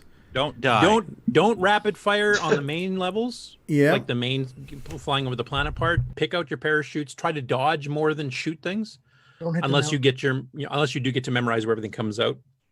Collect parachutes like mad, and then button mash the hell out of it on the boss screens. And remember, you can fly to the right on the boss screen if he's peppering you on the left and bouncing back and forth, not giving you time to get in there to shoot. Just avoid him. Go off to the right, lead him out over there, then go back and kill him. So if you haven't played this game for the challenge, I really suggest going and looking at it, because it seriously is one of the most impressive CoCo 3 games. Absolutely. I feel another song parody. He did the mash. He did the mash, the button mash. That'd be good. But when we're talking about top list of CoCo 3 games, we must always remember Netroid. Yes. Okay. Well, the good thing about Jeremy is that he did 2 games for the CoCo, and both of them I would put in the top 5 ever. Yeah. Xenix and so these Crystal were City. for sale at one point then? Oh yeah, I bought the originals. Actually, they were sale Okay. by 2 different companies. Originally through GoSub Software itself, which then I think was sold through Eversoft or something. And then later on, Jim Davis took it over, and that's when they sold it uncopy protected, which is when the CoCo market started to die down, because he picked up like Sundog and GoSub and a bunch of others, and he was selling all that stuff. See, I didn't think to look into Rainbow magazines to see if there's a review on it, because I kind of figured it was after the life of the rape. No, it was reviewed in Rainbow. It was advertised on Sundog on their full page ads too. Darn, I should have gone and looked. Oh, well, I'm sure it got stellar reviews. Sundog's ended up selling it. He sold it on his own first through GoSub and barely had any sales. And then Eversoft, which is a smaller game company, sold it for a little bit, and then he got it through Sundog, and I think that's when sales finally took off somewhat. But by that time, it was late in Sundog's life. Yeah, this was after I'd. Oh man, just flew through a mountain. and I hit Well, that's the the nice mountain thing about this game again. too. It has destructible Oh, terrain, and on yeah. later levels, you have to shoot through the terrain in order to get through it. Otherwise, you will die. Like they'll have a structure in front of you, and you have to shoot through it to even get past it. Which is a bit unique for 1991, to have a destructible terrain game where it would have actually mattered. Yeah, this is really impressive. Fantastic, fantastic. Are we ready to reveal what next game of the week is, Nick Marotta, or was this too soon? Is it too soon? Oh, I don't know. Let me recover a bit. Hold on, let me catch my breath. I've got blisters on my fingers. So I thought next week we'd return to an old school arcade port, and I chose what I believe is one of the best, most faithful ports anyway for a game on the CoCo. Color script set. You may disagree, but this is gonna be really tough, guys. Tell me if you can identify this game. Ooh, this is COLORPEDE by Intracolor. Yeah, and like I said, I could be. I mean, there are a lot of good conversions, but I believe this is one of the more faithful. I think this is the best one. I'd have to agree. Done for the CoCo. I think the only thing that didn't attempt to do was, alter the colors at all when you switch Well, around. it did alter them as much as it could. It went. Yeah, they go between red and blue. Oh, they do? Okay, I didn't remember that. So there is the only one I'd rank up even close to this would be what is it, the Megapede clone or Kingpede? I think it was called. Kingpede. Okay. That's the only one that I think it had some of the other elements that the sequel to Centipede in the arcade had that were not on this one, but the gameplay isn't quite as smooth. So it's okay. This is the most faithful. I have to agree. Okay. So yeah, so it's called CPED on the CPED. CPEDE. And we have legal permission from the original author for this one as well. Legal permission. We've run it through legal. The law firm of W. David Ladd Esquire has. Unlike our parody songs, these are approved. The law firm of WD-40. So have fun with this game, guys, and I'm looking forward. Hopefully, you get nice participation. Yes. And I just want to remind too, in 2 weeks' time, we will be doing Bomb Threat. So there's probably still time. I might be cutting it close, but there's probably still time to get the cartridge from. I got mine from Neil within about a week's time. So Neil, Neil at CoCoCrew.org, or the disc version from rickadams.org/bomb threat. Is there any difference in the program, or just this No. on the cartridge? Just the medium. Cartridge versus digital. So if you want a nice, cool looking yellow cart, then you get it from Neil. And it looks cool. I have one. That would have looked very nice in my collection. Yes. And then if you just want the traditional disc DSK, then you get it from. It would look very nice in my collection, even though I already have the CD. Yeah. Yep. And I already have the original cartridge. I have the original cartridge. I have the new cartridge. So that'll be 2 weeks time. Oh my! So thank you guys for another great week of gaming. Oh my! Oh my! Oh my! Okay, thank you, Nick Marotta, as always, for a great segment. We should mention ColorPede's a CoCo 1 and 2 game. CoCo 1 and 2. Yes. Right. And it'll run in, well, the tape version runs 16K. I don't know if the disc version does. You'll need at least 32K, I think. But you don't need a full 64K. And if you have cassette, you can actually run it at 16K. Does it run on CoCo 3 as well? Or? Yes. Yep, got it running right behind me. Yeah. Okay. Artifact Colors. Colors. So do you want to go ahead and patch version? Is there an RGB patch? Good question. I'll find out. Never looked. Do you want to go ahead and do the gaming news, Al Curtis Boyle, to tail end the GameON segment? Yep. And then you want to take a commercial break before we hit the real news? Yeah, we'll take a commercial break before we hit the real news. Absolutely. Okay. Nick, were you looking something up first, or? No, go ahead. Okay. All right, to make sure I get the right one here. Is this the game? Yeah, that's the game. Okay. And share screen. And I gotta take off too, guys. All right, David. Thanks for being here. Make sure. Yeah, thanks for floppy talking with us. Yes. Yes. Take care, David. Keeping us legal and keeping us on the straight path. Bye, guys. Really? See you later. Really? Hey, kiddo. See you, mate. He really likes breaking things. Hey, it does look like there's an RGB patch for ColorPede. Excellent. Oh, good. Yep. So that would not be on the Intercolor, standard RGB patch. SPC. Yeah, you'll have to look for that in the usual place. Oh, this is Tempass. I like Tempass. One of my favorite games in the arcade, Tempass. Is that like when you're waiting for your other one to come back out of the shop?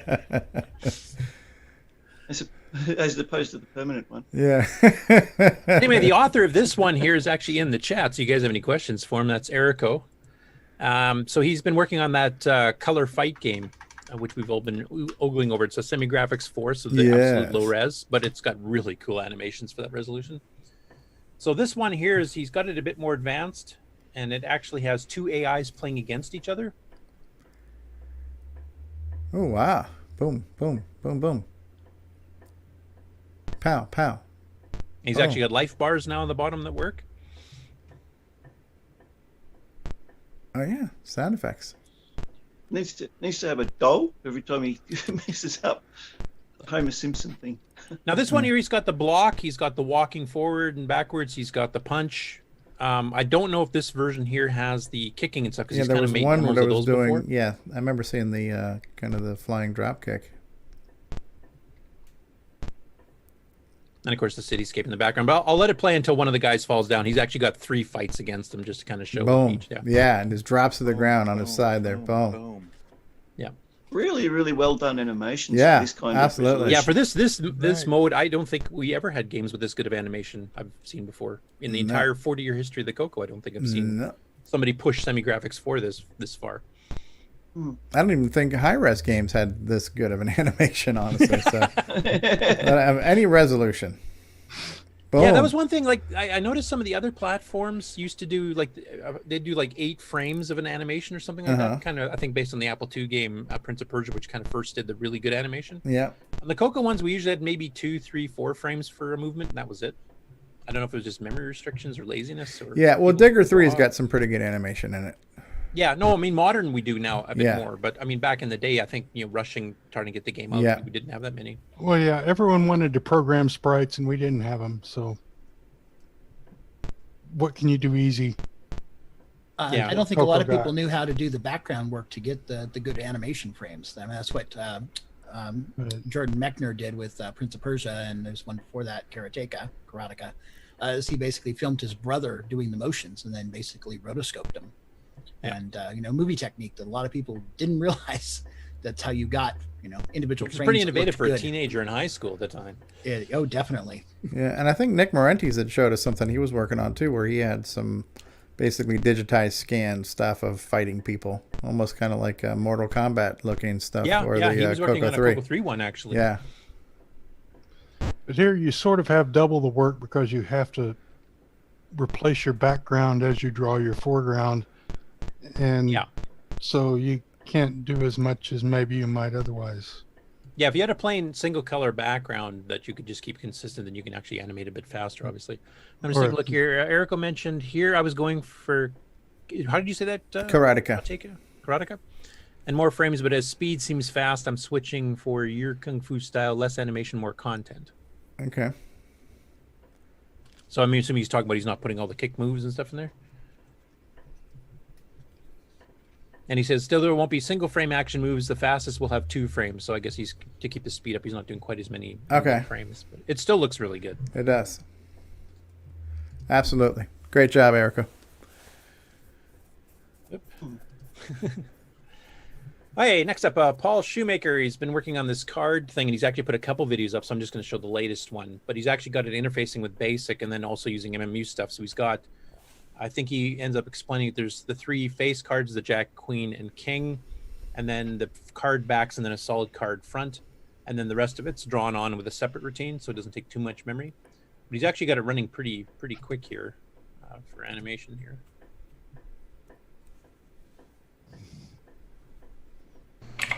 Is that coming through okay, or is it pausing again? No, we got it. Facebook's so unpredictable in that I just never know. Yeah, that's pretty quick. Yeah, they're loading up pretty quick. Yeah. What I really like here is this is the 320 by 225, I think, 16 color mode, but he's done the face cards probably the best I've ever seen in that mode. I've seen a few with much bigger cards that, like Paul Thayer, actually, him and his brother made quite a few card games for the CoCo 3 back in the late 2000s. Yeah, this looks really good. You can tell what these cards are. There's no mistaking. Yeah. But they did the giant ones because they were doing like Vegas poker, which is 5 cards across. Yeah. And these are small, so you can actually, make a lot. Yeah, you could do like a solitaire game here, a free cell, or memory game, or anything. You get that much real estate. Yeah. So I'm really looking forward to that. In fact, I've asked him if I can get those cards because I was trying to do a card game like decades back in OS 9.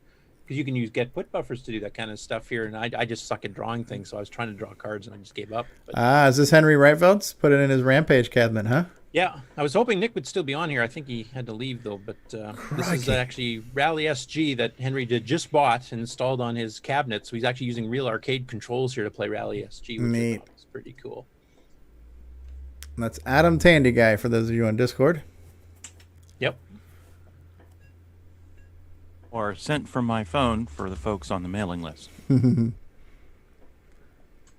ironically here, like we've tried displaying the flickering between the 2 colors to get the map and stuff, and it actually shows up a little bit better on this video here than I think in the ones we've tried, where actually the tires are staying fairly constant. The map is actually showing the half color of where the cars are, the gold bars and stuff are, so it actually seemed to capture better too. I'm not sure why, but it gives you a bit of a better idea what it really looks like when you're really playing it. Oh. Yeah, that's neat. This is a great game. Yeah. Good job, Henry. Chet Simpson. And this one here, Chet did 2 demos of Digger 3, one on Thursday, one on Friday. And I'm not going to turn the audio on because Chet's got rather colorful language, as we all know, and there's a lot of it. All those colorful metaphors. Now, mind you, we've had a few colorful metaphors on here too this episode, so maybe I should just let it go. I don't know. But basically, he mentions in the videos that the final version is going to have 36 levels. He's still tweaking some of the levels. There's 1 or 2 levels he wants to get rid of and replace with something else, but he's planning on 36. And there's going to be an easy mode and a hard mode. So his first video he did on Thursday is the easy mode, and the video he did yesterday is actually the hard mode. So I'll play a little bit of it here. And actually, hopefully we can have Chet on when he's pretty well ready to release it to kind of go through some of the design goals and stuff he did there. Now, I noticed he's been on Discord chat lately. I haven't had a chance to participate, though. Has he mentioned much about this? Or pretty much the things you've been talking about. About? Does he have a release date kind of in mind yet? Or no. What the heck happened there? He was saying soon, though. He's like, I guess he's got some time, so he's doing a push to get it done sooner than later. Yes. Oh, okay. But he didn't have nothing specific, but it's like it's in the final. Like he was working on an issue and that's been fixed. And now What would you say, 2020-ish? Now it's just the levels. Sometime between now and the cure for COVID is when it'll be released. Oh, this keeps stopping the. It's a test pattern.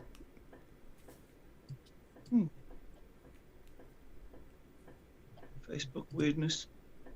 Yeah, Facebook sucks. Okay, how playing you, Steve? Tom C wants to know what he missed. Floppy talk. Okay, I hear the music. I better mute that because sounds like nice. Colorful language will start soon. Okay, here we go. Here's the video. And he did different levels on the 2 too, so he's showing you more than just 10 levels. Hard mode. Anyway, the hard mode is hard. It looks like an exercise in frustration. It was frustrating him at times, and he designed the darn thing. Wow, look at all those gold bars, huh? And you're stuck. And you're stuck because there's a wall right there. Haha, you died. Anyway, if you don't mind added language, his commentary is hilarious in spots. So he's passionate. Yeah, that's the right word, passionate. But it looks like an awesome game. I mean, the levels, he's got some of the levels we've seen before already tweaked somewhat, and he's got some brand new ones we've never seen before. And he hasn't even shown half of them yet. What is he doing with Homer there?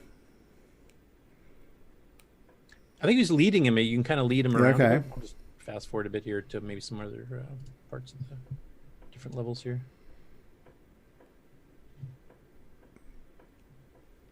And the parallax scrolling he's got in the background. He's got some new backgrounds for that too. He's got some gray rock in the second level behind on some of the later levels. Also, you'll notice he was experimenting with parallax scrolling. There's actually 3 different speeds. Yeah, and vertical now too, because the original only did horizontal. Now he's got vertical parallax as well. On that, you can see on the red background there. Ouch! You just got hit by the spikes. Yeah. So that was like level 12. Speaking of colorful language, this game will inspire a lot of it. Oh yeah.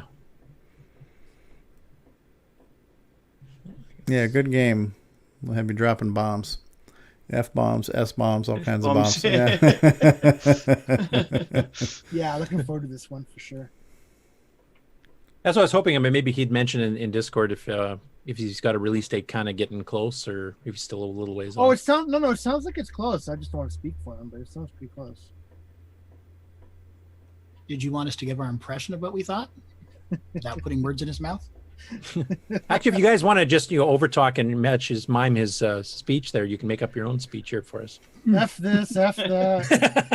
Up the asparagus. Oh, you've heard it before, have you? CS.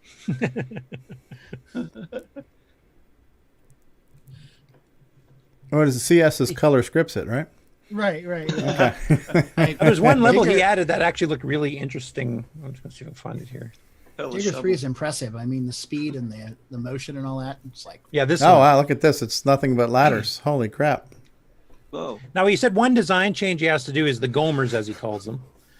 Like he's got, I think, 9 on this level, like chase you, but because of the ladders and the way they crawl around and follow you, they actually end up overlapping each other. And he said that's not fair because you can look like you've only got 2 or 3 after you, and then you drop a couple of holes, and all of a sudden they split out because they were all over top of each other. Right. So he's going to fix it so that they can't overlap. Okay. Holy crap! Looks like an interesting level. And it's like right on your ass too. So yeah. He also mentioned, he said the 36th level is a real bear's ass. It's insanely difficult, he said. So I can't even imagine. Coming from him, yeah. Supposedly easier ones. Yeah. Oh, I'm getting hail here. That's interesting. I don't know if you guys can hear that over the mic, but No, that looks really neat. Yeah, really looking forward to this one. We are definitely. We will watch this with great interest. All right. Absolutely. Thank you, Chet. Next up, Canadian Retro Things, who I was in the chat. I don't know if he still is or not. We're going to try to get him on the show at some point. Yeah, you should come on. He actually does a an unboxing of Bomb Threat, the new cartridge, and he goes through an explanation at the beginning, which I won't play here. Watch the video to get the full details, but kind of explaining how buying a new game has changed over the years. Because back then you had the, waiting for it in the mail and then unboxing it and then, immediately plugging in the game or loading the disc to play right then and there. And nowadays it's all electronic. You download something. Once you get the initial game, you have to download 40 gigabytes of patches to it to get it to run. And, how the whole experience has completely changed from what it used to be in the old days. He's in the chat still. And here, just to drive you nuts, he actually does the opening of the box in slow motion. I'll skip ahead. I like that music. That's so good. This music if we have slow motion video of Nick Marotta just shaking out his hair with this music here. Yeah. with that water spray coming off like they used to do in the 80s videos. What hair? No, I don't need you guys falling for me. I don't want to be. I don't want to. Look at that pristine box. Look at that.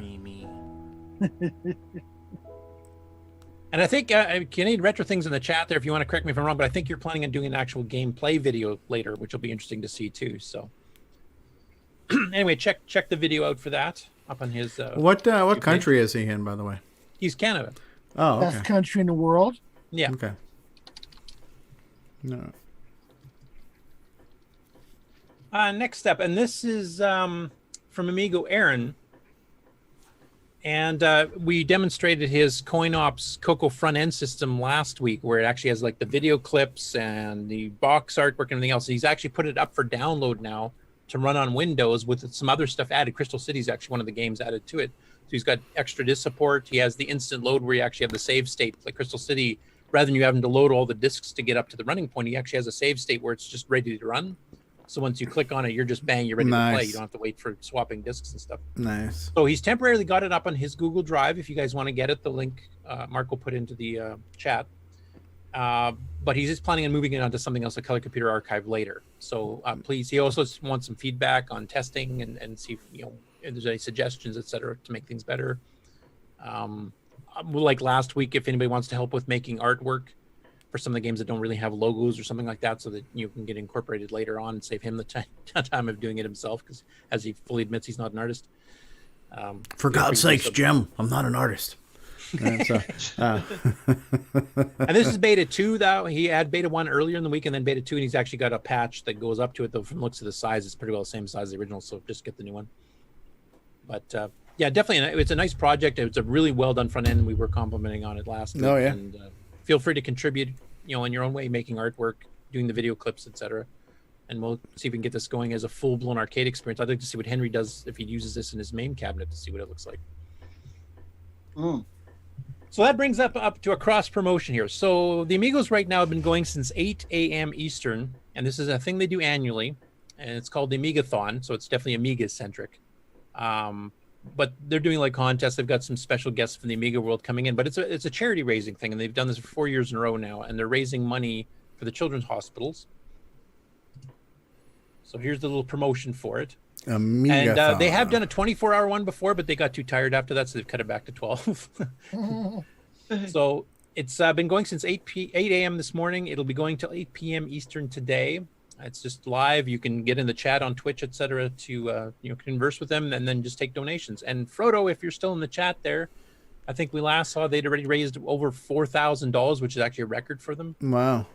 Do you have the stream open? We can just look at it real quick. I don't, but it's just Twitch TV Amigo Retros Gaming. It's their standard Twitch channel. If somebody wants to bring it up. Well, we're looking at your browser tab right now. If you wanted to open it up on a new tab, you could. I can try Twitch that. TV. There's also their webpage here. Okay, so this is the. Okay, hit refresh because maybe you're out of date here because that says 30. For sure I'm out of date. I loaded this up this morning, so. Yeah. $4,500. Really good. Yeah, and this is the second goal raise. I think they were only trying for, if Frodo can correct me if I'm wrong, but I think they started this morning with a $3,000 goal. Then they bumped it to 4. Now they bumped it to 5. So they've been getting a lot of donations. And actually, they're quite surprised. They were figuring with COVID and a lot of people went out of work and stuff that they would get far less donations this year. And so far, they've been doing pretty good. That's great. Good job, guys. Good money for a good cause. Yeah, very cool. As far as Twitch here, let's see if I can get there.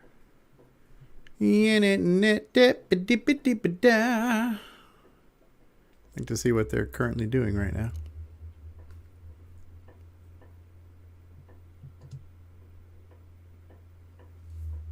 $112 people watching that, so.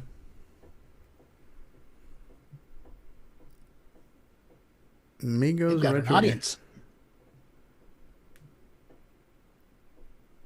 And then go down to the traffic lights and set us going. Boat, you might want to hit tab to get rid of the overlay. Will do. Is that too loud, guys? Or? Yeah, turn it down a little bit just so we just wanted to kind of see it. We don't necessarily need to hear it, but. Thank you. Yeah, so they've been going for just about 9 hours now. Wow. You look good. How you feel? Feel good. Yeah, I feel great. We have not had to buy any new cable modems. Not yet. Okay. So the red car is Paul Kitchen. I know some of the people on our panel, some of the CoCo users have also been media users as well. Right. So he's rolling very slowly forward, so Nick Marentes has fire got to accelerate. This CoCo game hardware on this game. We're just dragging Doug's name to the mud here. Come on, Doug. You're driving like my granny. Anyway, definitely want to cross promote. It's a good cause. It's by some guys who have done some good stuff for the CoCo community as well. So if you guys have some money to spare for the. All right, well, mute them because I can't hear you, Curtis. Sorry. Yeah, it's all over the place. Yeah. Okay, so say that last part again now. Well, basically, I just wanted to cross promote for people that have the money to spare and want to donate to a good cause that hit their Twitch stream, and you can actually, or their webpage that Mark would have posted in there, and you can actually donate to the Children's Foundation Hospital group. So it's a good cause, and like I said, they've done some good stuff for the CoCo community too with the CoCo show, which is unfortunate because the boat's job is kind of on hiatus. They do have the CoCo pie still on their spin wheel, so it may come up in the ARG Sunday show, Amigo Retro Presents. So there's still some chance of some CoCo stuff coming on, and I know Boat and Aaron both participated in the Crystal City this week too, so they're still participating on the CoCo games too. And hopefully once Boat's job is kind of steady and his training is all done, hopefully they can bring some of these shows back. So cool. Whatever they're playing looks really neat. That driving game. Yeah, I don't have an Amiga, so I've seen some of these games before, but I don't know which one it is. It looks like a Super NES game, anyway. Right? No, it looks cool. Neat. Yeah. Good job, guys. And Lotus Turbo Challenge. Turbo Challenge. Okay. All right, we've been joined by Brian Weasler. How you doing there, Brian? Hello. How you guys doing today? Good. Curtis, you mentioned you have 11 news articles? Yep. All right, and how long have we been going right now? We are going on almost 3 hours. Why don't we do this? Why don't we skip news this week, and we're going to go to project updates and acquisitions, because I think there's a handful of people who have a handful of things to show. We're already at a 3-hour show, and so there's just too much good floppy talk going on. So we'll roll that news over into next week. So we're going to take a commercial break, and then we'll come back with project updates and acquisitions. I know David O'Connor has something to show. Brian Weasler, you probably have something to show, right? You're muted. Yes. Okay. I got one thing I can show. Mikey, did you have anything to show? We started off by looking in your closet, Mikey. I'm not sure. Does anybody else have anything they wanted to show off? I know we're going to look at David O'Connor's CoCo. Anyone? Brian Shoebrink's raising his hand, so Brian's got something to show. So we got 2 or 3 people with a few things to show. So we'll be back after these words. We're going to take a commercial break, and we're going to do our public service announcement commercial break. So we'll be back after these. Oh, Mikey says we can do another closet view. Woo! More closet after these words. Hi, this is Eddie Zerbinski from beautiful Quebec City. Vous écoutez CoCoTALK.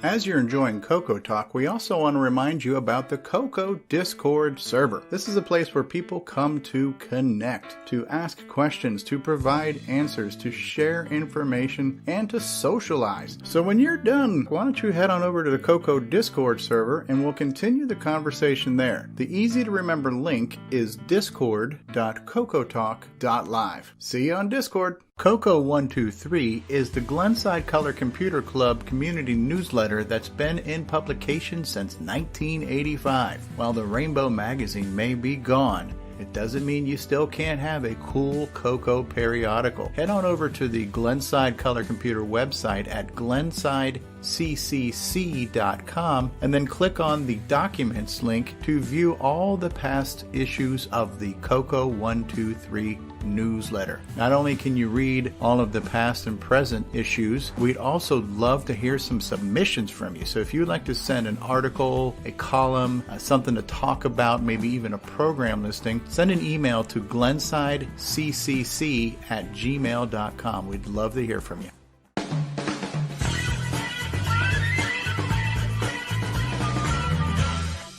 The CoCo World Map is a cool community resource where you can view cocoa nuts from around the world. Head on over to map.cocotalk.live and see where your fellow CoCoNussians happen to be living on the planet Earth. If you would like to submit yourself to be on the CoCo Map, send an email to cocotalk@cocotalk.live, and we look forward to seeing you on the CoCo Map.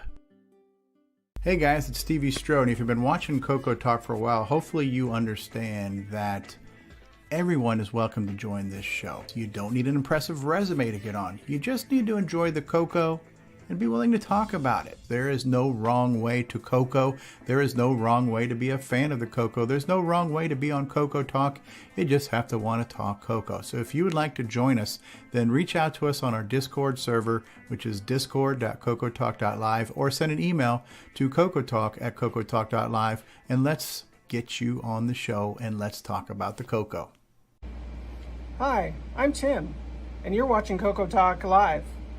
And I'm playing Daggereth online like that idiot from the book.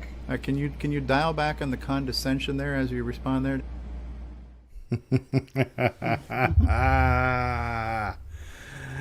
Oh, will the fun ever start is the question that we need to ask everyone. So it's time for everyone's favorite part of the show, everybody. We're talking... CoCo Closet! It's CoCo Closet, everybody. So look at this. Look at this. There. Old-fashioned model CoCo 1 with lots of paint missing, and the keyboard. Looks like mine. Just send it over to the 8-bit guy. He'll touch it up for you. 4K CoCo 1. Sorry, what was that, Jason? The 8-bit guy can touch that up for you. I saw the video. Right. Mercedes Silver. These are. Wait a minute. There's one that's missing. Where is it? Oh, here. The older CoCo 2 with the melted keyboard, which I repaired a couple months ago.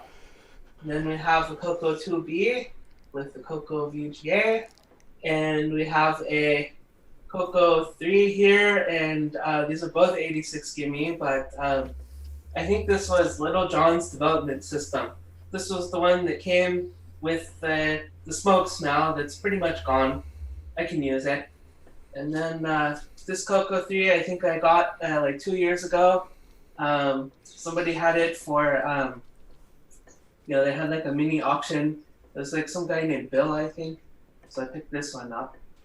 And then, so that's all the CoCo stuff. But again, this is my... No MC10? This is a very rare ZX80 because not only were there not very many here in the United States, this one happens to be NTSC video. And I really don't think there are very many of these. I can't Channel 36? Up for this guy. I think this is maybe like 10 or 20 bucks. I couldn't imagine paying more than that. So, yeah. Sounds like the toilet flush works. Well, and, yeah, CoCo Closet. Nice. Is your Sinclair UHF or VHF? Is it channel 36 or 3? Channel 2 and 3, I think it's switchable. TV socket. It very clearly here says made in England, but it's FCC, and it says, and somewhere I thought it said NTSC on it. But it works. Yeah. The difference is the UHF Sinclairs were rock stable, beautiful video, and the Channel 3-4 Sinclairs and /Timexes were an abomination on the world that should have never been sold. The next room, things are changing here. This is going to be the audio wall, and so these a lot of the gray boxes, while you guys were busy doing gaming. I have been busy moving stuff downstairs to storage, but still a tornado in here. We'll get it straightened out.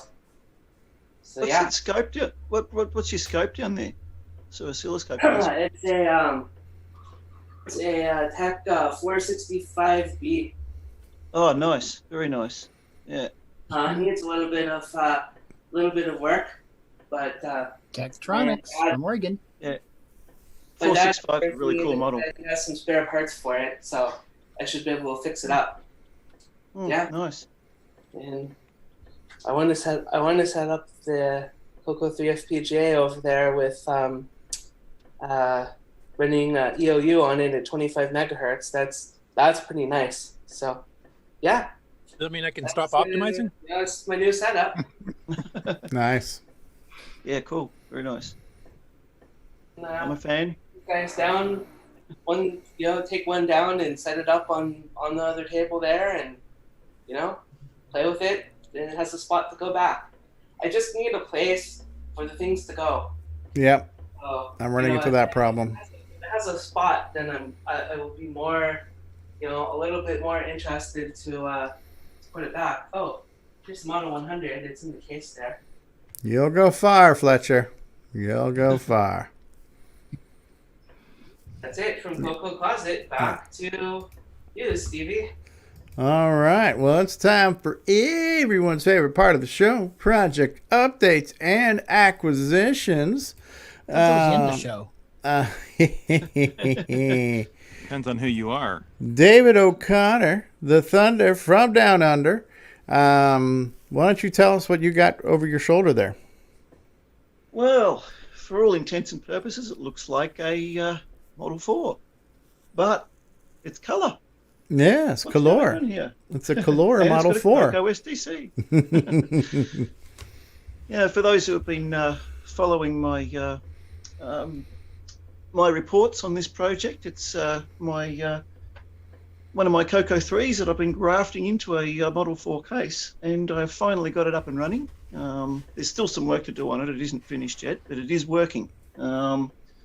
And in one of the earlier episodes, I mentioned that I bought an LCD monitor for it, and I was going to take out the old CRT bezel and mount the monitor directly to the front of the white part of the case. But the bezel was just a little bit too large, and it didn't quite sit centered. It was sort of a bit offset this way. And I thought, okay. So I ended up, I took the monitor apart and pulled out the LCD panel and just had a look at it and did some measurements. And it turns out it was exactly the same size as the mounts on the inside of the CRT bezel, to the nearest millimeter. So all I had to do was trim off a couple of plastic supports that were getting in the way. And for that, I used this fantastic tool. Everybody should have one of these. You can cut through anything with one of these. I use that to get my nose hairs. Yeah. Yeah. So. Can we get a closer? Can we get a closer up look of it? It looks really cool. Yeah, I've got some photos here that I actually took earlier. Actually, my camera's on I've got it on a tripod at the moment, so it's a bit hard to move it around. But I'll just go screen share here. Now, how are you connecting to that screen? Is it composite to that screen, or are you doing RGB? At the moment, it's composite. I will be doing a mod where I'm going to run it from RGB into VGA, because the monitor has a VGA input as well, obviously. Okay. And then eventually I'm going to get a Gimme X. So then I'll be running that straight into the VGA. Input.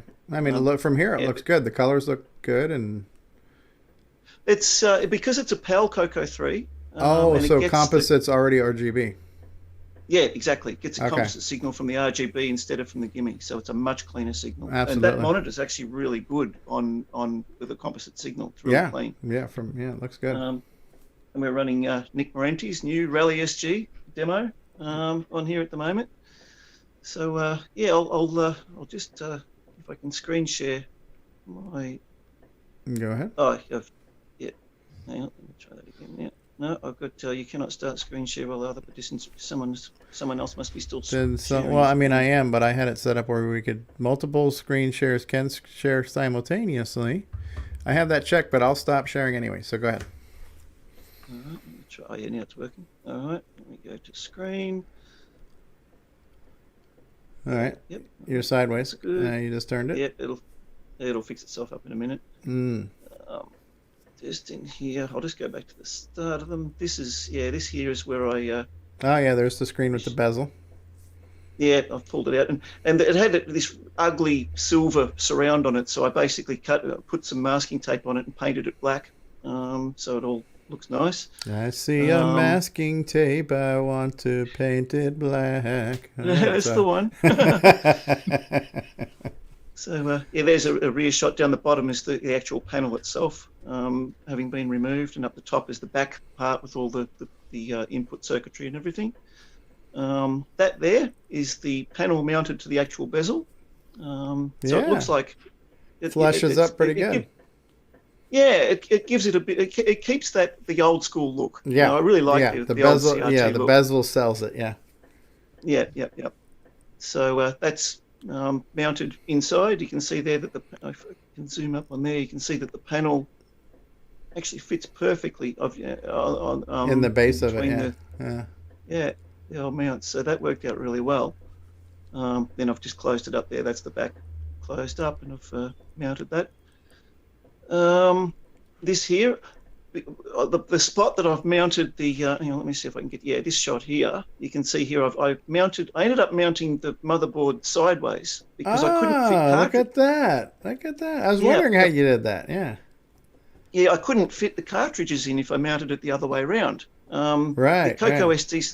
The CoCo STC would fit, but the longer ones, like the speech cartridge and the Orchestra CC, wouldn't fit. And the other advantage with doing it this way was the cartridge actually sits next to the keyboard, so you can pull them out and plug them in and everything, and it leaves the 5 1/4 inch floppy drive bays free that I can use for custom panels. So here, what I had to do there, you'll see it just in here if I zoom in. I had to make a keyboard extender because the Mylar wouldn't reach to the motherboard with it like that. Yeah. So I unsoldered the socket from the motherboard and then just soldered some ribbon cable onto it between that. Oh, Neo, not now. Neo, bad timing, Bruce. Yeah. So here you can see that's where I've actually That's where you desoldered the keyboard socket. Yeah. Yeah, and I used the proper desoldering tool, which is sitting behind me, so you can see that I've done it nice and cleanly without any lifted tracks or anything like that. Yeah, beautiful. Yeah, so having the right tools makes all the difference. There it is, running there's the CoCo STC. Yeah, that is so cool. Like right where the numeric keypad would be. It's so convenient just to pop in your SD card right there. Yeah, absolutely. So what I'm going to do, I'm going to make a cover to go over that. It's possible that you might be. I don't know if you tried it, but could you get the Mega Mini MPI or a Mini MPI to fit in that space where you could get a couple of cartridges in there? It's a little bit. I tried it with the Mega Mini, but the Mega Mini sits up too high, and it raises the whole thing too high to actually fit in. So unfortunately, I can't. But I bet you could use a little extender, like a ribbon cable or whatever, and just extend. Yeah, Y cable or some sort. Yeah, and push it out. Yeah, probably could. I'd have to. The Mini MPI with the 2-slot one would definitely fit. I could probably do something like that. That'd be kind of cool. As you can see there, that's the composite on the screen. Yeah, that looks pretty good. Yeah, it's for composite signal. It's really quite sharp. Yeah. That's matrix. The good thing with that is it's the 80 width mode. Not bad. Which usually composite, makes a dog's breakfast of it, but it looks pretty good here. Nice and clean. What is included in a dog's breakfast? Are we talking about bacon, eggs, toast? Depends on the dog. Leftover roadkill. That's the animation that I usually run in the background. I'm not running it this week, so. Yeah, that looks really nice. Frogger. Ooh, dun, dun, dun, dun, dun, dun, dun, dun, dun, dun. That's another shot that I took with just zoom back a little bit. So yeah, as you can see there, I still haven't put anything in the 5 1/4 bays. Yeah. But what I'm thinking of putting in there is I/O ports, joystick ports, serial port, cassette port. Bring all your port extenders, right? Yeah. And a couple of custom ports for linking it to my modular synthesizers, and also controls for the monitor. The monitor is actually controllable. I've actually got a remote control for it as well. Okay. So I can remote control everything on the monitor. So I just go out of...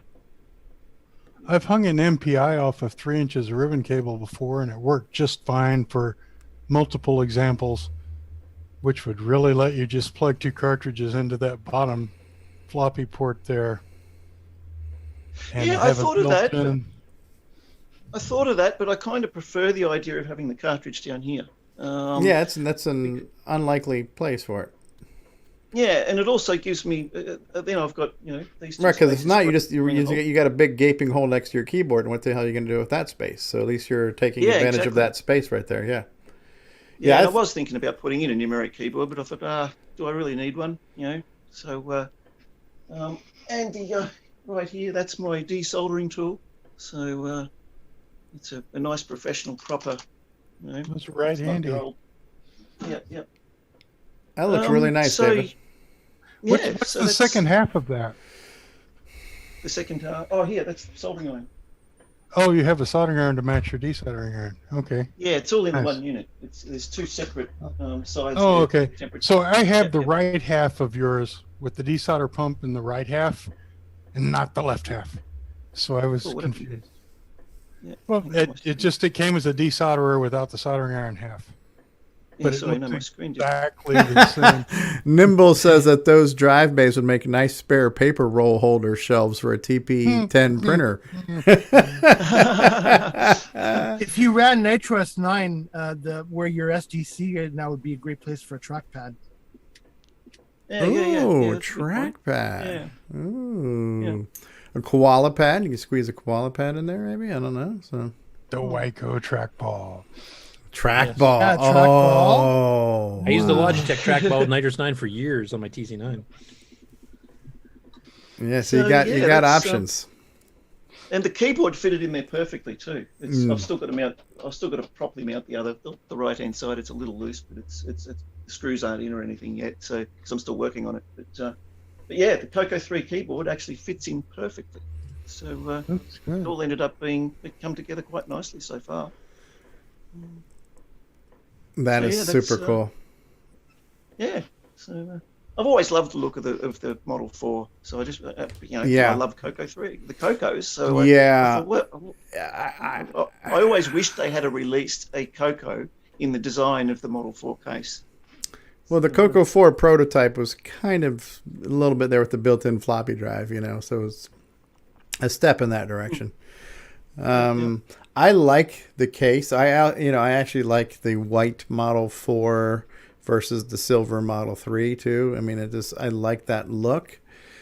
I don't know. I don't have room for one. So as much as I would love to have one or have a case to do something like a repack, they just take up so much room. Like even now, my Tandy 1000, my original Tandy 1000A, it's just so bulky. It takes up so much room. I don't have a lot of room for these systems. I'm reaching critical mass, so.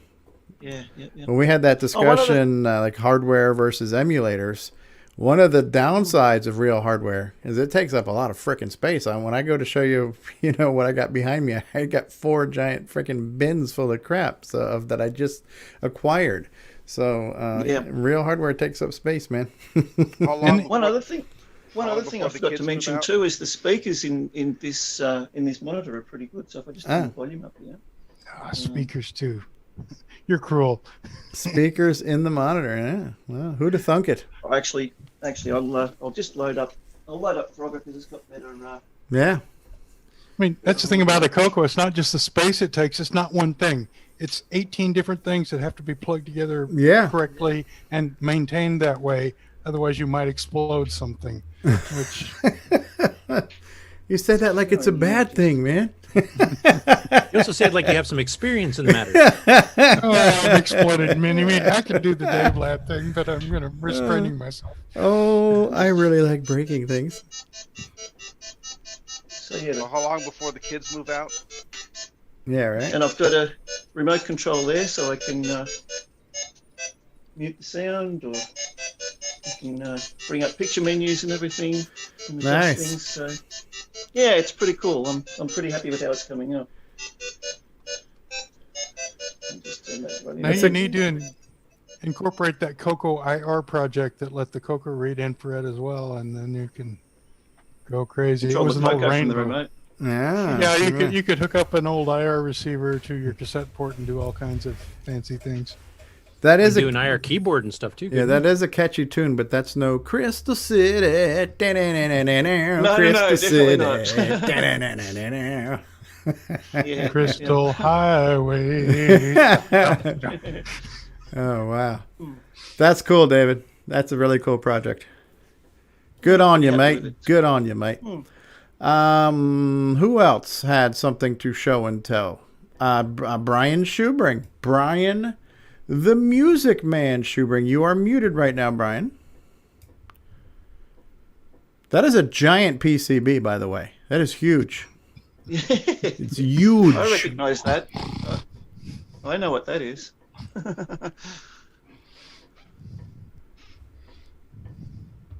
Okay, I'm still here. I just had to set things up a little bit. Can you all hear me all right? We can hear you, yes. All right, that's good.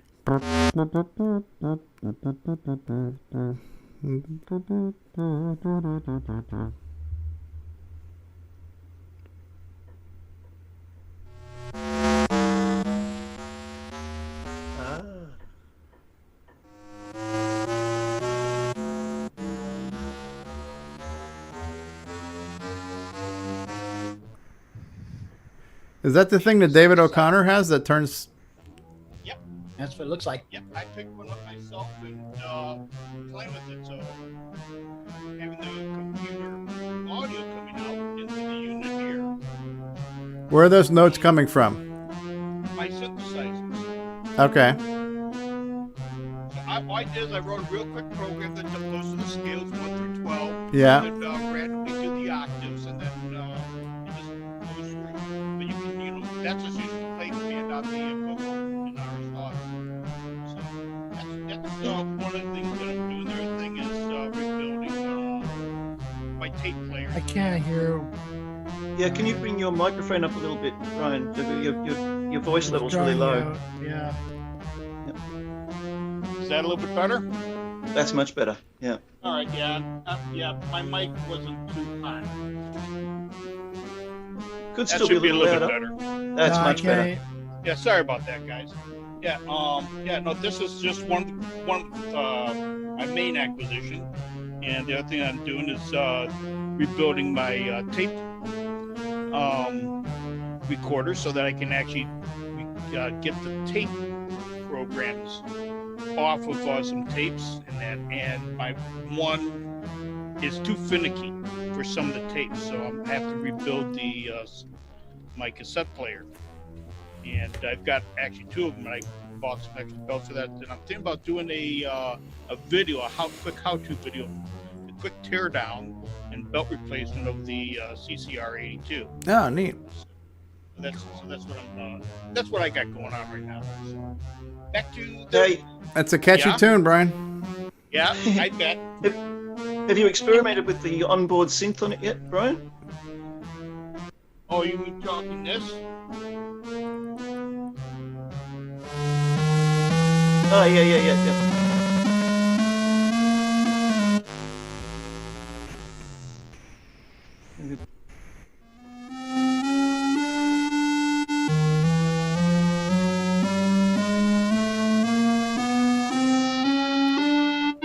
There you go. Tweak that filter. Some envelope, attack, decay.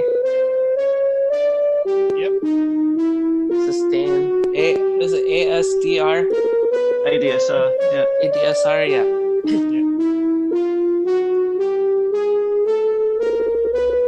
All right, I'm going to go deaf if I hear this any longer. Is that a little bit better? Yeah, can you turn it down? Oh, I'm sorry, you can't hear that? Yeah, the synth is really, really loud and your voice is really quiet. Well, we can do that for a minute. I just muted you. I was going freaking deaf. All right, I muted you, Brian, until you can stop the insanity, because I think you need to unmute yourself now, because I can't now. When I try to unmute you, it says ask to unmute, so I can't. I can't unmute you. But I muted you. You need to unmute yourself. Oh, there we go. Okay, I'm back. All right. So, Yeah, that was getting really, really loud. Yeah, I didn't realize that it was getting that loud onto your feed. Sorry about that. That's all right. Neat. Very cool. All right. Who else had a project update and acquisition? Is Brian Weasler still here? Did we lose him? Where did Brian Weasler go? Brian Weasler dropped off. Who else? Anyone else have any updates, acquisitions? Anyone? Bueller. Bueller. I was going to save mine for last because I've got a doozy. But I want to give everybody a chance. Anyone? No? Going once? Beat CoCo Closet. All right. I don't know. The CoCo Closet's going to be hard to beat. So, all right. I'm going to just, let me, I guess I have to do what she... CoCo Bathroom, would that beat CoCo Closet? Do what she said and make it bigger here.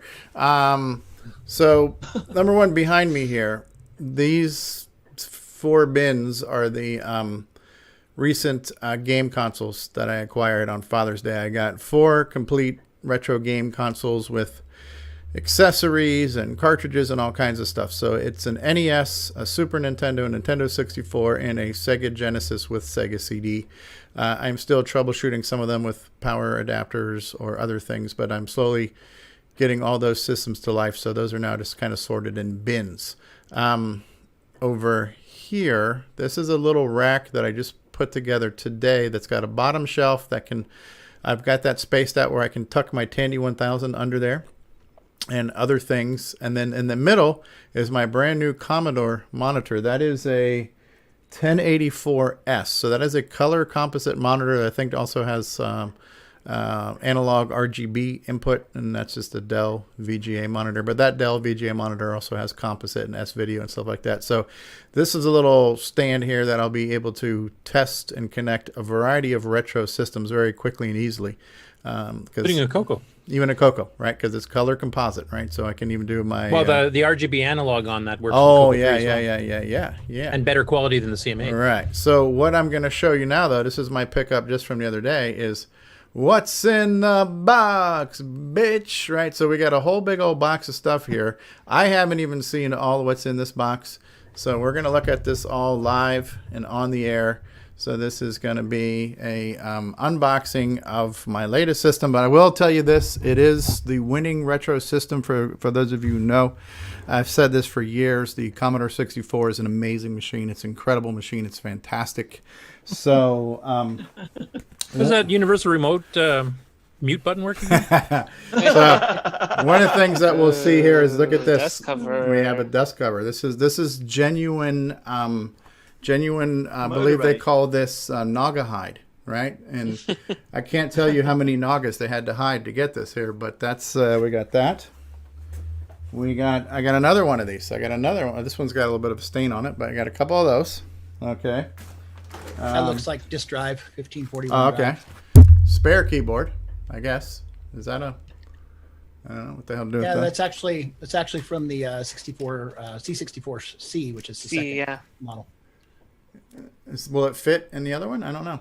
Yeah. Yeah, I know the outside case design is different, but the keyboard might be identical. All right, so here's a manual for C64C. Yep. Okay. That's the one that has the design case like the 128 versus the original bread box. Yeah. Commodore 1541 disk drive manual. Right. Yep. It's for the Does it come with those hourglass timers to time your loads in 1802 user's guide, but I think I've got a different monitor. Yeah, that's the 128 monitor, not the Amiga monitor. 1541C user's guide. Yep. That's the one that matches the color of the newer 64s. Commodore 64 user's guide. Yep. Original case. I got some cartridges here. Okay. Grid Runner.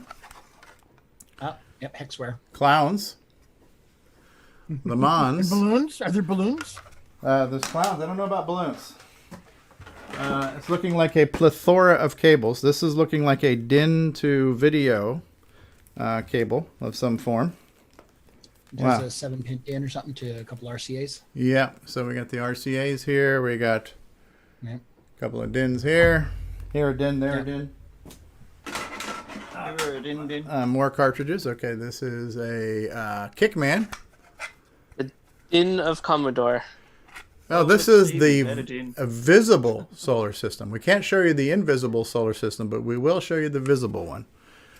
What was the planet? Seawolf. Is this the one that had Ernest Borgnine in it? Ernest Borgnine, or is that something else? That was Airwolf. Seawolf, I think, is definitely a Commodore classic.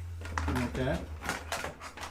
I have Omega Race. And Omega Race, yeah. That's a good one. Say what you will about the Commodore. It's great. It's great. Speed Bingo Math. So, I should put that up against the new math tutor. Yeah. We got Radar Race. Radar Rat Race. Oh man, I've got the theme song from that recorded off a C64 on a cassette here.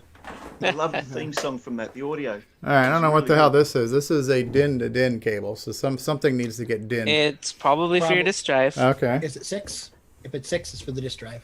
It is. So it's like 5 around the outside and 1 in the middle. Yeah. Yeah. All right. So that's a DIN to DIN. Yep. That's hook your drive to your computer. Okay. Here's another DIN to DIN. Probably the same. Yeah. The Commodore stuff daisy chains. You go one drive to the next drive to the printer. There's another DIN to DIN. Yep. A short one. And now you're really, really slow. Oh wow! Here's a big ass power brick for something. That's the Commodore power brick. Is that for the computer itself? Yep. Oh, holy crap! Replace it. They're notorious for blowing up and blowing your Commodores up. Really? Yep. Yeah, it's a linear supply that can turn into a non-linear supply quite quickly. The worst thing is the 5-volt DC fails and becomes 6, and then it fries your RAM. Okay, so here's another DIN to that. Yeah, it's your audio video. I believe there are aftermarket Redbox. Nice. Yeah. Here we go. At least yours isn't cracked like mine. Yep. It's in pretty good condition. Sun. That's looking good. Nice. Okay.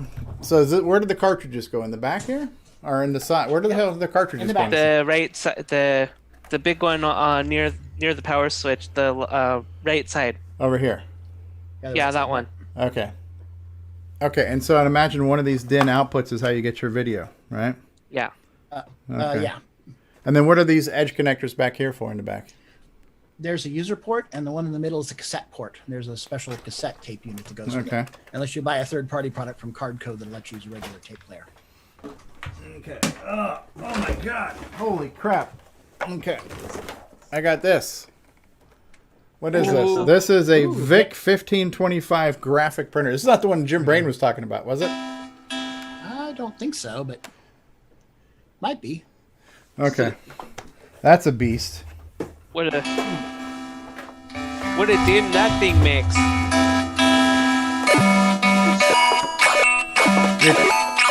Hey, wow. My ears are burning. My ears are recovered from the previous Make it stop. That's Jim Brain says that the content of this show has improved greatly. Okay, 1541. Oh. Yep. Single-sided floppy drive. Yep. Okay. 73K.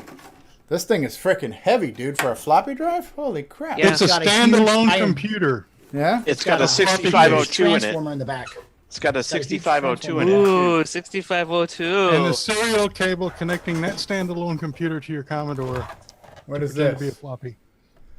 It's the 1571. 1571. Nice. Double-sided floppy for the Con 28. Okay.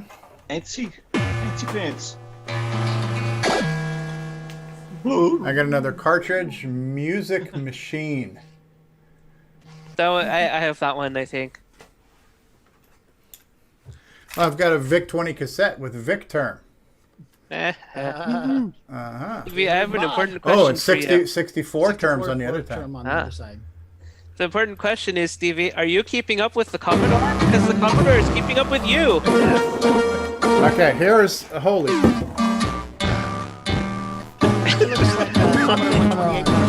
Man, what the hell is that?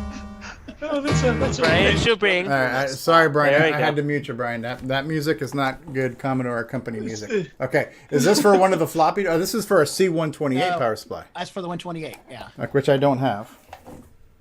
But you have the power supply. A death brick. Cool. Okay. He has the power. Here's a big Those black, aren't as bad. Black power. That's for the C64. That's for the old Commodore 64. Okay. The beige one. All those ones were black. All the newer ones were white. Okay, so do I need to use one of those for the floppy drive, maybe? No. Nope, floppy That's drive built has a in, huge isn't it? iron Has transformer in an the back. AC, doesn't it? Okay, Yeah. I got Yeah. two Well, it's C64C heavy. user introductory guys. Yeah, the 1541, 1571 have a built-in power supply, and you just plug 120 volts in. Oh wow, look at this. Commodore joystick model 1311 in the box. The big question, Stevie, is how much did they pay you to take all this? Yeah, it was all free. All right, so this wow. is like an Atari joystick, single button Atari style joystick, huh? Commodore joysticks are all switches like the Ataris. Okay. So I got that, and it looks like it even has the same 9-pin connection like the Atari, huh? Exactly. This is what I have for my Commodore stuff. Okay. Oh, what are these paddles? I didn't know they made Commodore paddles. Yep, they do. Okay, well these are actually VIC-20 paddles. Will they still work? 64. Oh, it says 64 on the top. 64 VIC-20 paddles. Okay. It'll work. The SID chip that does the sound also handles the paddles, which is kind of interesting. Oh, does it really? Okay. Yeah. So I got 2 joysticks and 2 paddles. Excellent. And all kinds of DIN cables. And so it's a Commodore 64 with a floppy drive, apparently a printer, bunch of cartridges, the color monitor, which is the holy grail for me, that 1084 monitor. I haven't tried it yet, but it looks really nice. And now in my garage, I have this wooden double wide peach crate filled with Commodore floppies. I mean, this thing is like 4 foot long, 2 floppies wide, like packed. So I've got a ton of floppies that came with this. So this came from a guy in our Florida Retro Club. We had a virtual meeting Saturday night, not long after our CoCoTALK show. So it was like around 7 p.m. Saturday. We had a meeting, and there was a guy, I think he's in Jacksonville, and he has a collection that some of it's his, some of it he inherited from a friend of his who passed away. And then and the guy who has all this stuff, he's like, man, I'm losing my eyesight and I can't see. I can't enjoy this. I want to find homes for it all.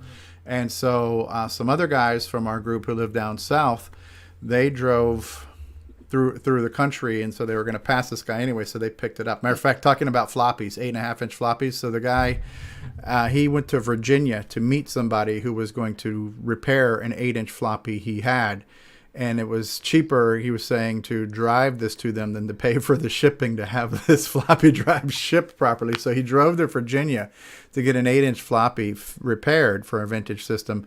And so, when he's leaving Florida and coming back in Florida, he got basically the entire collection from this guy who just wanted to find homes for everything, that for people who weren't going to flip them.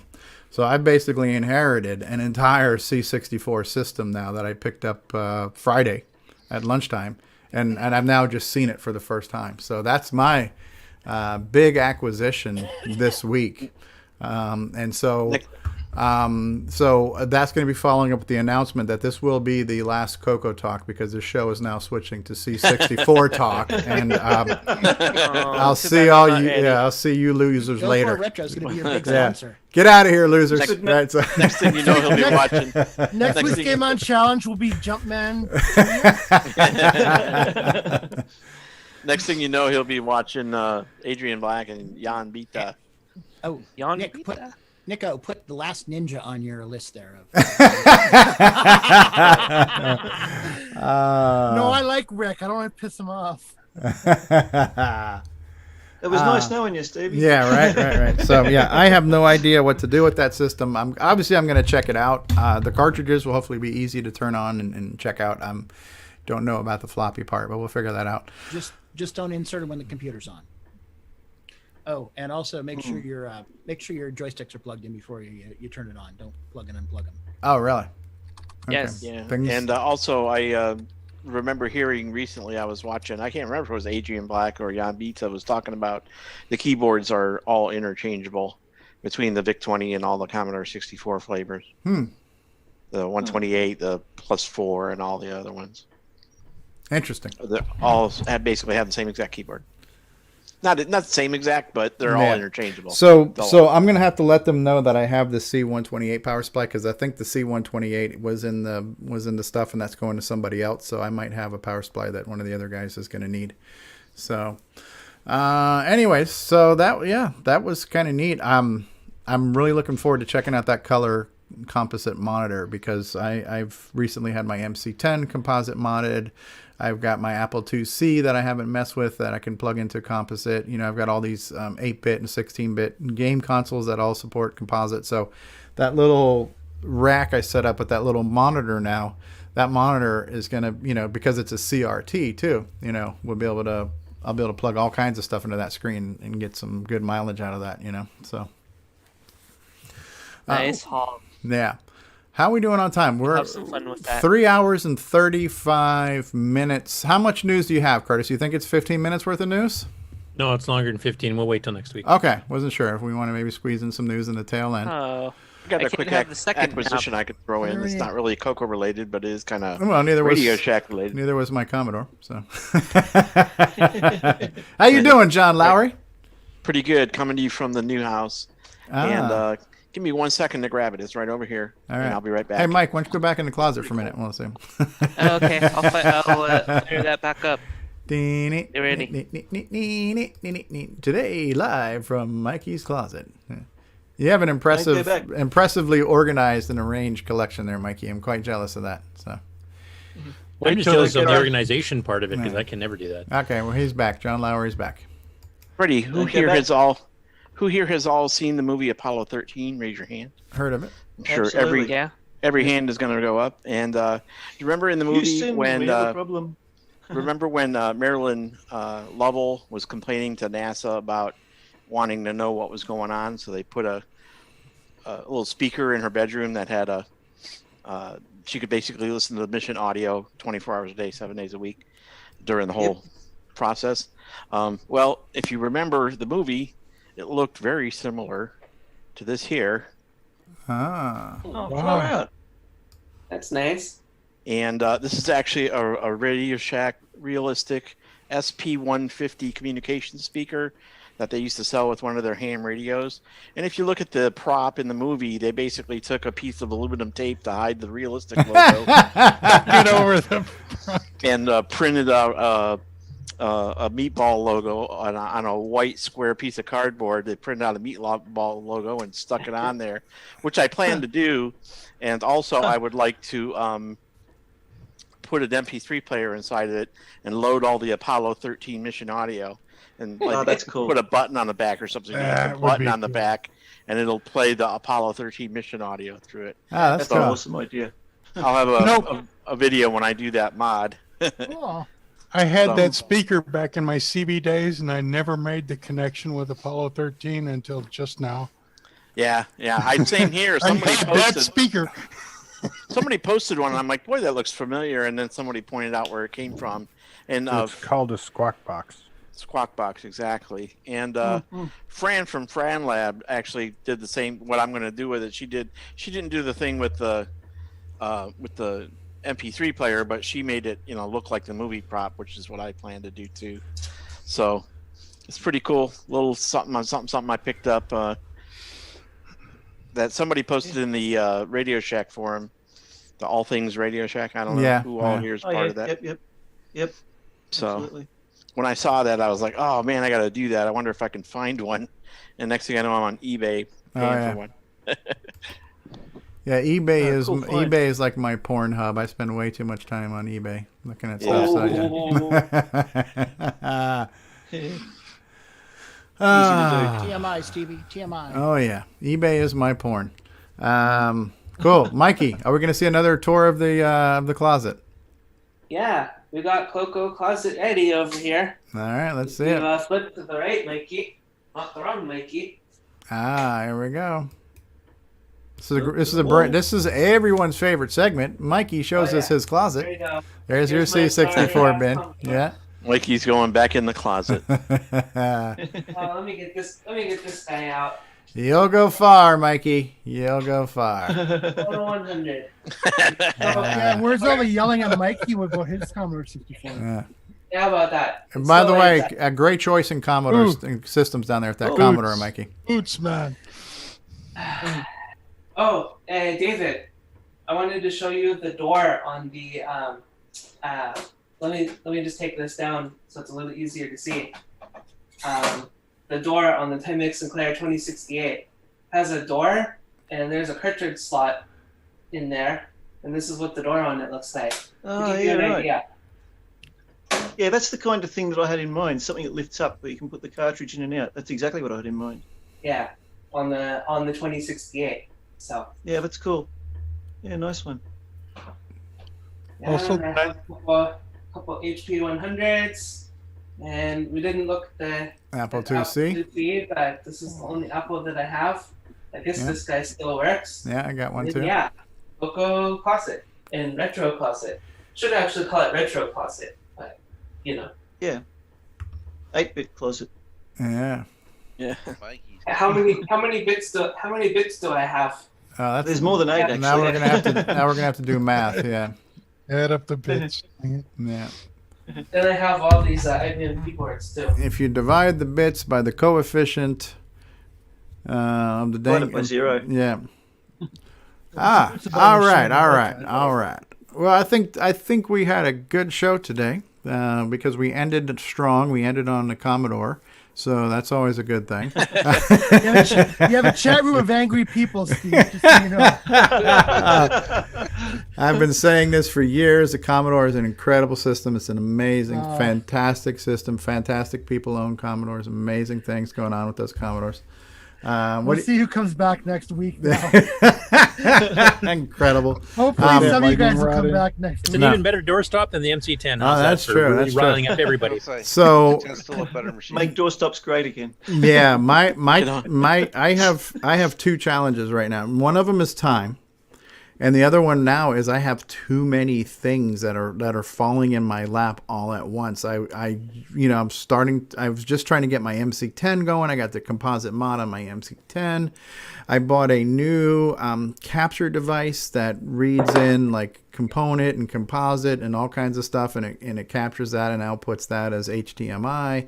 So I mean, I've been acquiring things to be able to work on projects. I want to do stuff with the MC10 and the MC server and stuff like that. So a lot of coals in the fire. And then I started working on my Tandy 1000 because I got this CGA to VGA adapter. And then as soon as I started using that, then I'm like, oh crap, now I need a new hard drive. So I had to go down that road. And I put a V20 CPU in my Tandy 1000 too. That's like a kind of like putting a 6309 in a CoCo, right? It's like a 186 clone. So I bought one of those on eBay for $20, and it's a new old stock, and it's a ceramic one too. So supposedly that's kind of rare. So I got a ceramic top V20 CPU I stuck in my Tandy 1000. I put in that new hard drive. I just got access to some software from a friend, so I'm going to be putting some software on that hard drive, playing with my Tandy 1000. I got MC10 stuff to do. I got all kinds of stuff to do. Now I've got a freaking Nintendo, Super Nintendo, Nintendo 64, a freaking Sega, and a C64. So how am I going to have time to mess with all this crap? These are good problems to have, right? So you're quitting your job, obviously. Yeah, right. Don't go to sleep. His boss is an asshole anyway. Stevie didn't answer my question. Stevie didn't say whether he was keeping up with the Commodore. No. Well, no. What do you mean, Mike? You don't know that? You should watch Parafractic, his series on the SX64. Are you keeping up with the Commodore? Because the Commodore is keeping up with you. No idea. That was you have to watch that one. I'll send it on Discord. That's a good refurb. He does good refurbs on stuff, and he does one on that. His videos are so corny, but he actually does pretty good work. Okay, so would you guys recommend on the Commodore that I do not use these power supplies and I get aftermarket power supplies? Is that the recommended thing to do, or what? Do you have That's what I hear. Voltmeter? Yeah, that's what I hear. Given that they're getting so old now, it's what happens is the regulators, the reference pin goes open circuit on them, and they output the full supply rail unregulated, and it just pops all the chips in them. Yeah. Do you Actually, feel Ken is lucky? recommending you do use it for that reason. Ah, okay. Actually, I've seen some situations where people will take apart the case and then dig out, because it's all potted and everything in there, and you dig out the old power supply and then put a new switch mode in it, and then close it back up so you have something retro looking. It looks like the power supply, but it's got a modern switch mode power supply in it that won't blow your computer up. Oh, okay. If it takes a dump. It's like, do you feel lucky? Do you feel lucky? Well, do you, Punk? Yeah. At the age they are now, it's just a matter of time before they pop and take your. There's a few that are available. The fellow was at VCF last year, and he has the new brick, and then I think it's called NU brick, and then occasionally he does gut out the old C64 supplies and rebuild the innards, but that's kind of something he does kind of occasionally. He calls that, I believe, a re-brick. A re-brick. Those aren't always available. Yeah. There's YouTube David videos. David Ladd has a new brick. It's a nice metal case power supply. Okay. Well, honestly, as much as I am looking forward to just experiencing what it's like to play with a Commodore, and I've got, literally hundreds of floppies, so it'd be kind of cool to go through. The thing I'm most excited about is that monitor, because I can use that monitor for so many things, so yeah, for sure. That's like a win right there. Yeah, absolutely. Look a TV tuner to it and watch TV. Yeah. So, all right. So I'm going to play the outro, and then we'll be back for parting thoughts, and then maybe some gaming tonight with COLORPEDE. Who knows? Remember, the game of the week for this week coming up is COLORPEDE. Great clone of Centipede for the CoCo 1, 2, and 3. So we'll be back after the outro. This concludes another episode of CoCoTALK, the world's leading live talk show featuring the Tandy Color computer. For all things CoCoTALK, visit us on the web at CoCoTALK.live. We'd love to hear from you. Send feedback, suggestions, even segments via email to CoCoTALK at CoCoTALK.live.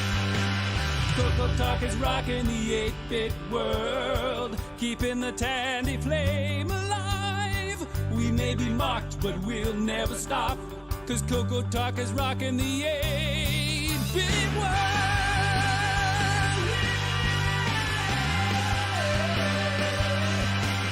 Consider supporting the show with a purchase of merchandise from our retro swag shop at 8bit256.com. If you'd like to become a patron of the show, click the Patreon link at our website at CoCoTALK.live. CoCoTALK is rocking the 8-bit world, keeping the Tandy flame alive. We may be mocked, but we'll never stop, 'cause CoCoTALK is rocking the 8-bit world. CoCoTALK would not exist without the community, its cast, crew, and contributors. Thanks go to Curtis Boyle, David Ladd, Mark Overholzer, Grant Leedy, Bruce Moore, Nick Marentes, Ron Delvaux, Rick Adams, Jason Reicher, Richard Lorbieski, Jim Brain, Tom C., Rob Inman, Mark Bosley, Brian Joyce, Ken Reichert, David O'Connor, Brian Weasler, Terry Steggy, Nick Marotta, John Strong, and many more, especially to Steve Bjork for production suggestions and James Differendaffer for making my head explode.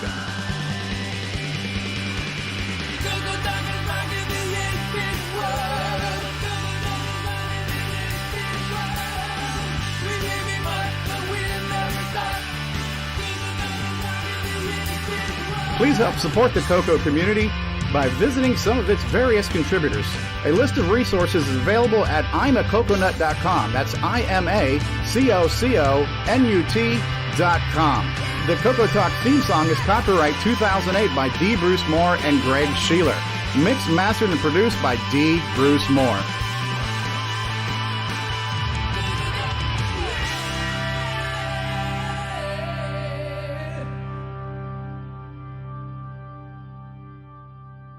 No, you have to go to a separate folder for games patched for the CoCo 3. If you go archive games, then there's a folder of games patched for the CoCo 3, and there's a whole bunch of. There you go, and we're back from the break. Just play it. Yeah. All right. So thank you everybody for being here. Thank you everybody in the live chat. Kevin Holloway's out there. Explore VR says now that this is a Commodore show. Wait. I'm Commodore. looking forward. I'll keep you up with the Commodore. That's right. I'm looking forward to the I'll William send the video Shatner. so you guys can see. Yeah. Kevin Holloway has been here. Retro Innovations has been here. Ken Reichert has been here. Mark Overholzer, Nick Marotta, Canadian Retro Things, and Tom C. and John Lowry. And who else has been in the live chat today? Erico has been here. Nimble has been here. And Nick Marotta and Mikey and Mark Overholzer and Canadian Retro Things and Kevin Holloway and Tom C. and Erico and Rob Inman, Frodo Inman, Rob Inman, Frodo is here. DeBruce Moore was here. Dragon Bites was here. Al Hartman from Jersey. Salvador Garcia.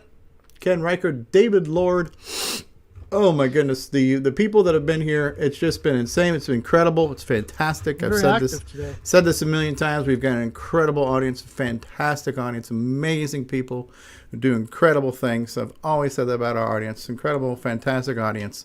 And thank you guys for being here. Mark Bosley, parting thoughts. Anything you want to tell the folks at home? Nah. All right, Jason Reichert, as you're driving to points unknown, any parting thoughts for the folks? Drink your Ovaltine. All right, John Lowry.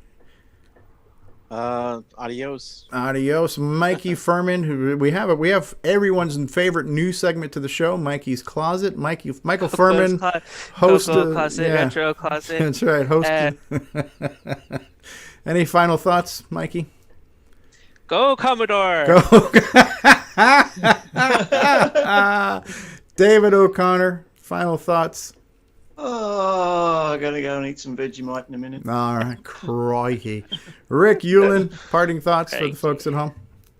Well, we touched on data sheets before. Yeah. Never, ever design a product with a data sheet that looks like this. Okay. Preliminary. Preliminary. That didn't work out so well. Mark Overholzer, final thoughts from you. I think Jim Brain will finally give us a 5-star rating. L. Curtis Boyle, sorry for having to bump the news, but we're already bumping up into 4 hours today.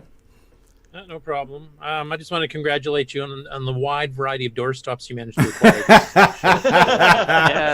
Those ones I for tell you what, size windows now you can hold doors open. The Commodore printer will hold up a freaking garage door. Those Commodore floppy drives could open up a door in the middle of a hurricane. Those things are freaking heavy.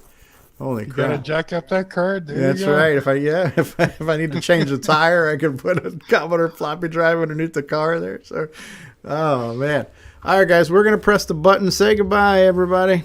Bye, everybody. Remember, one quick thing, a reminder to go, if you guys want to contribute to the Children's Hospital Foundation, go check out the Amiga's Amigathon that's going on right now until 8 p.m. Eastern. And a great job in doing that, guys, and all the money you're raising. Remember, Commodore is the most amazing systems ever been out there, the most incredible computer, fantastic computer. It's incredible. Better quit while you're ahead. All right, we're out of here. Peace out, everybody. Let's do a CoCo show you guys find in chat room next week.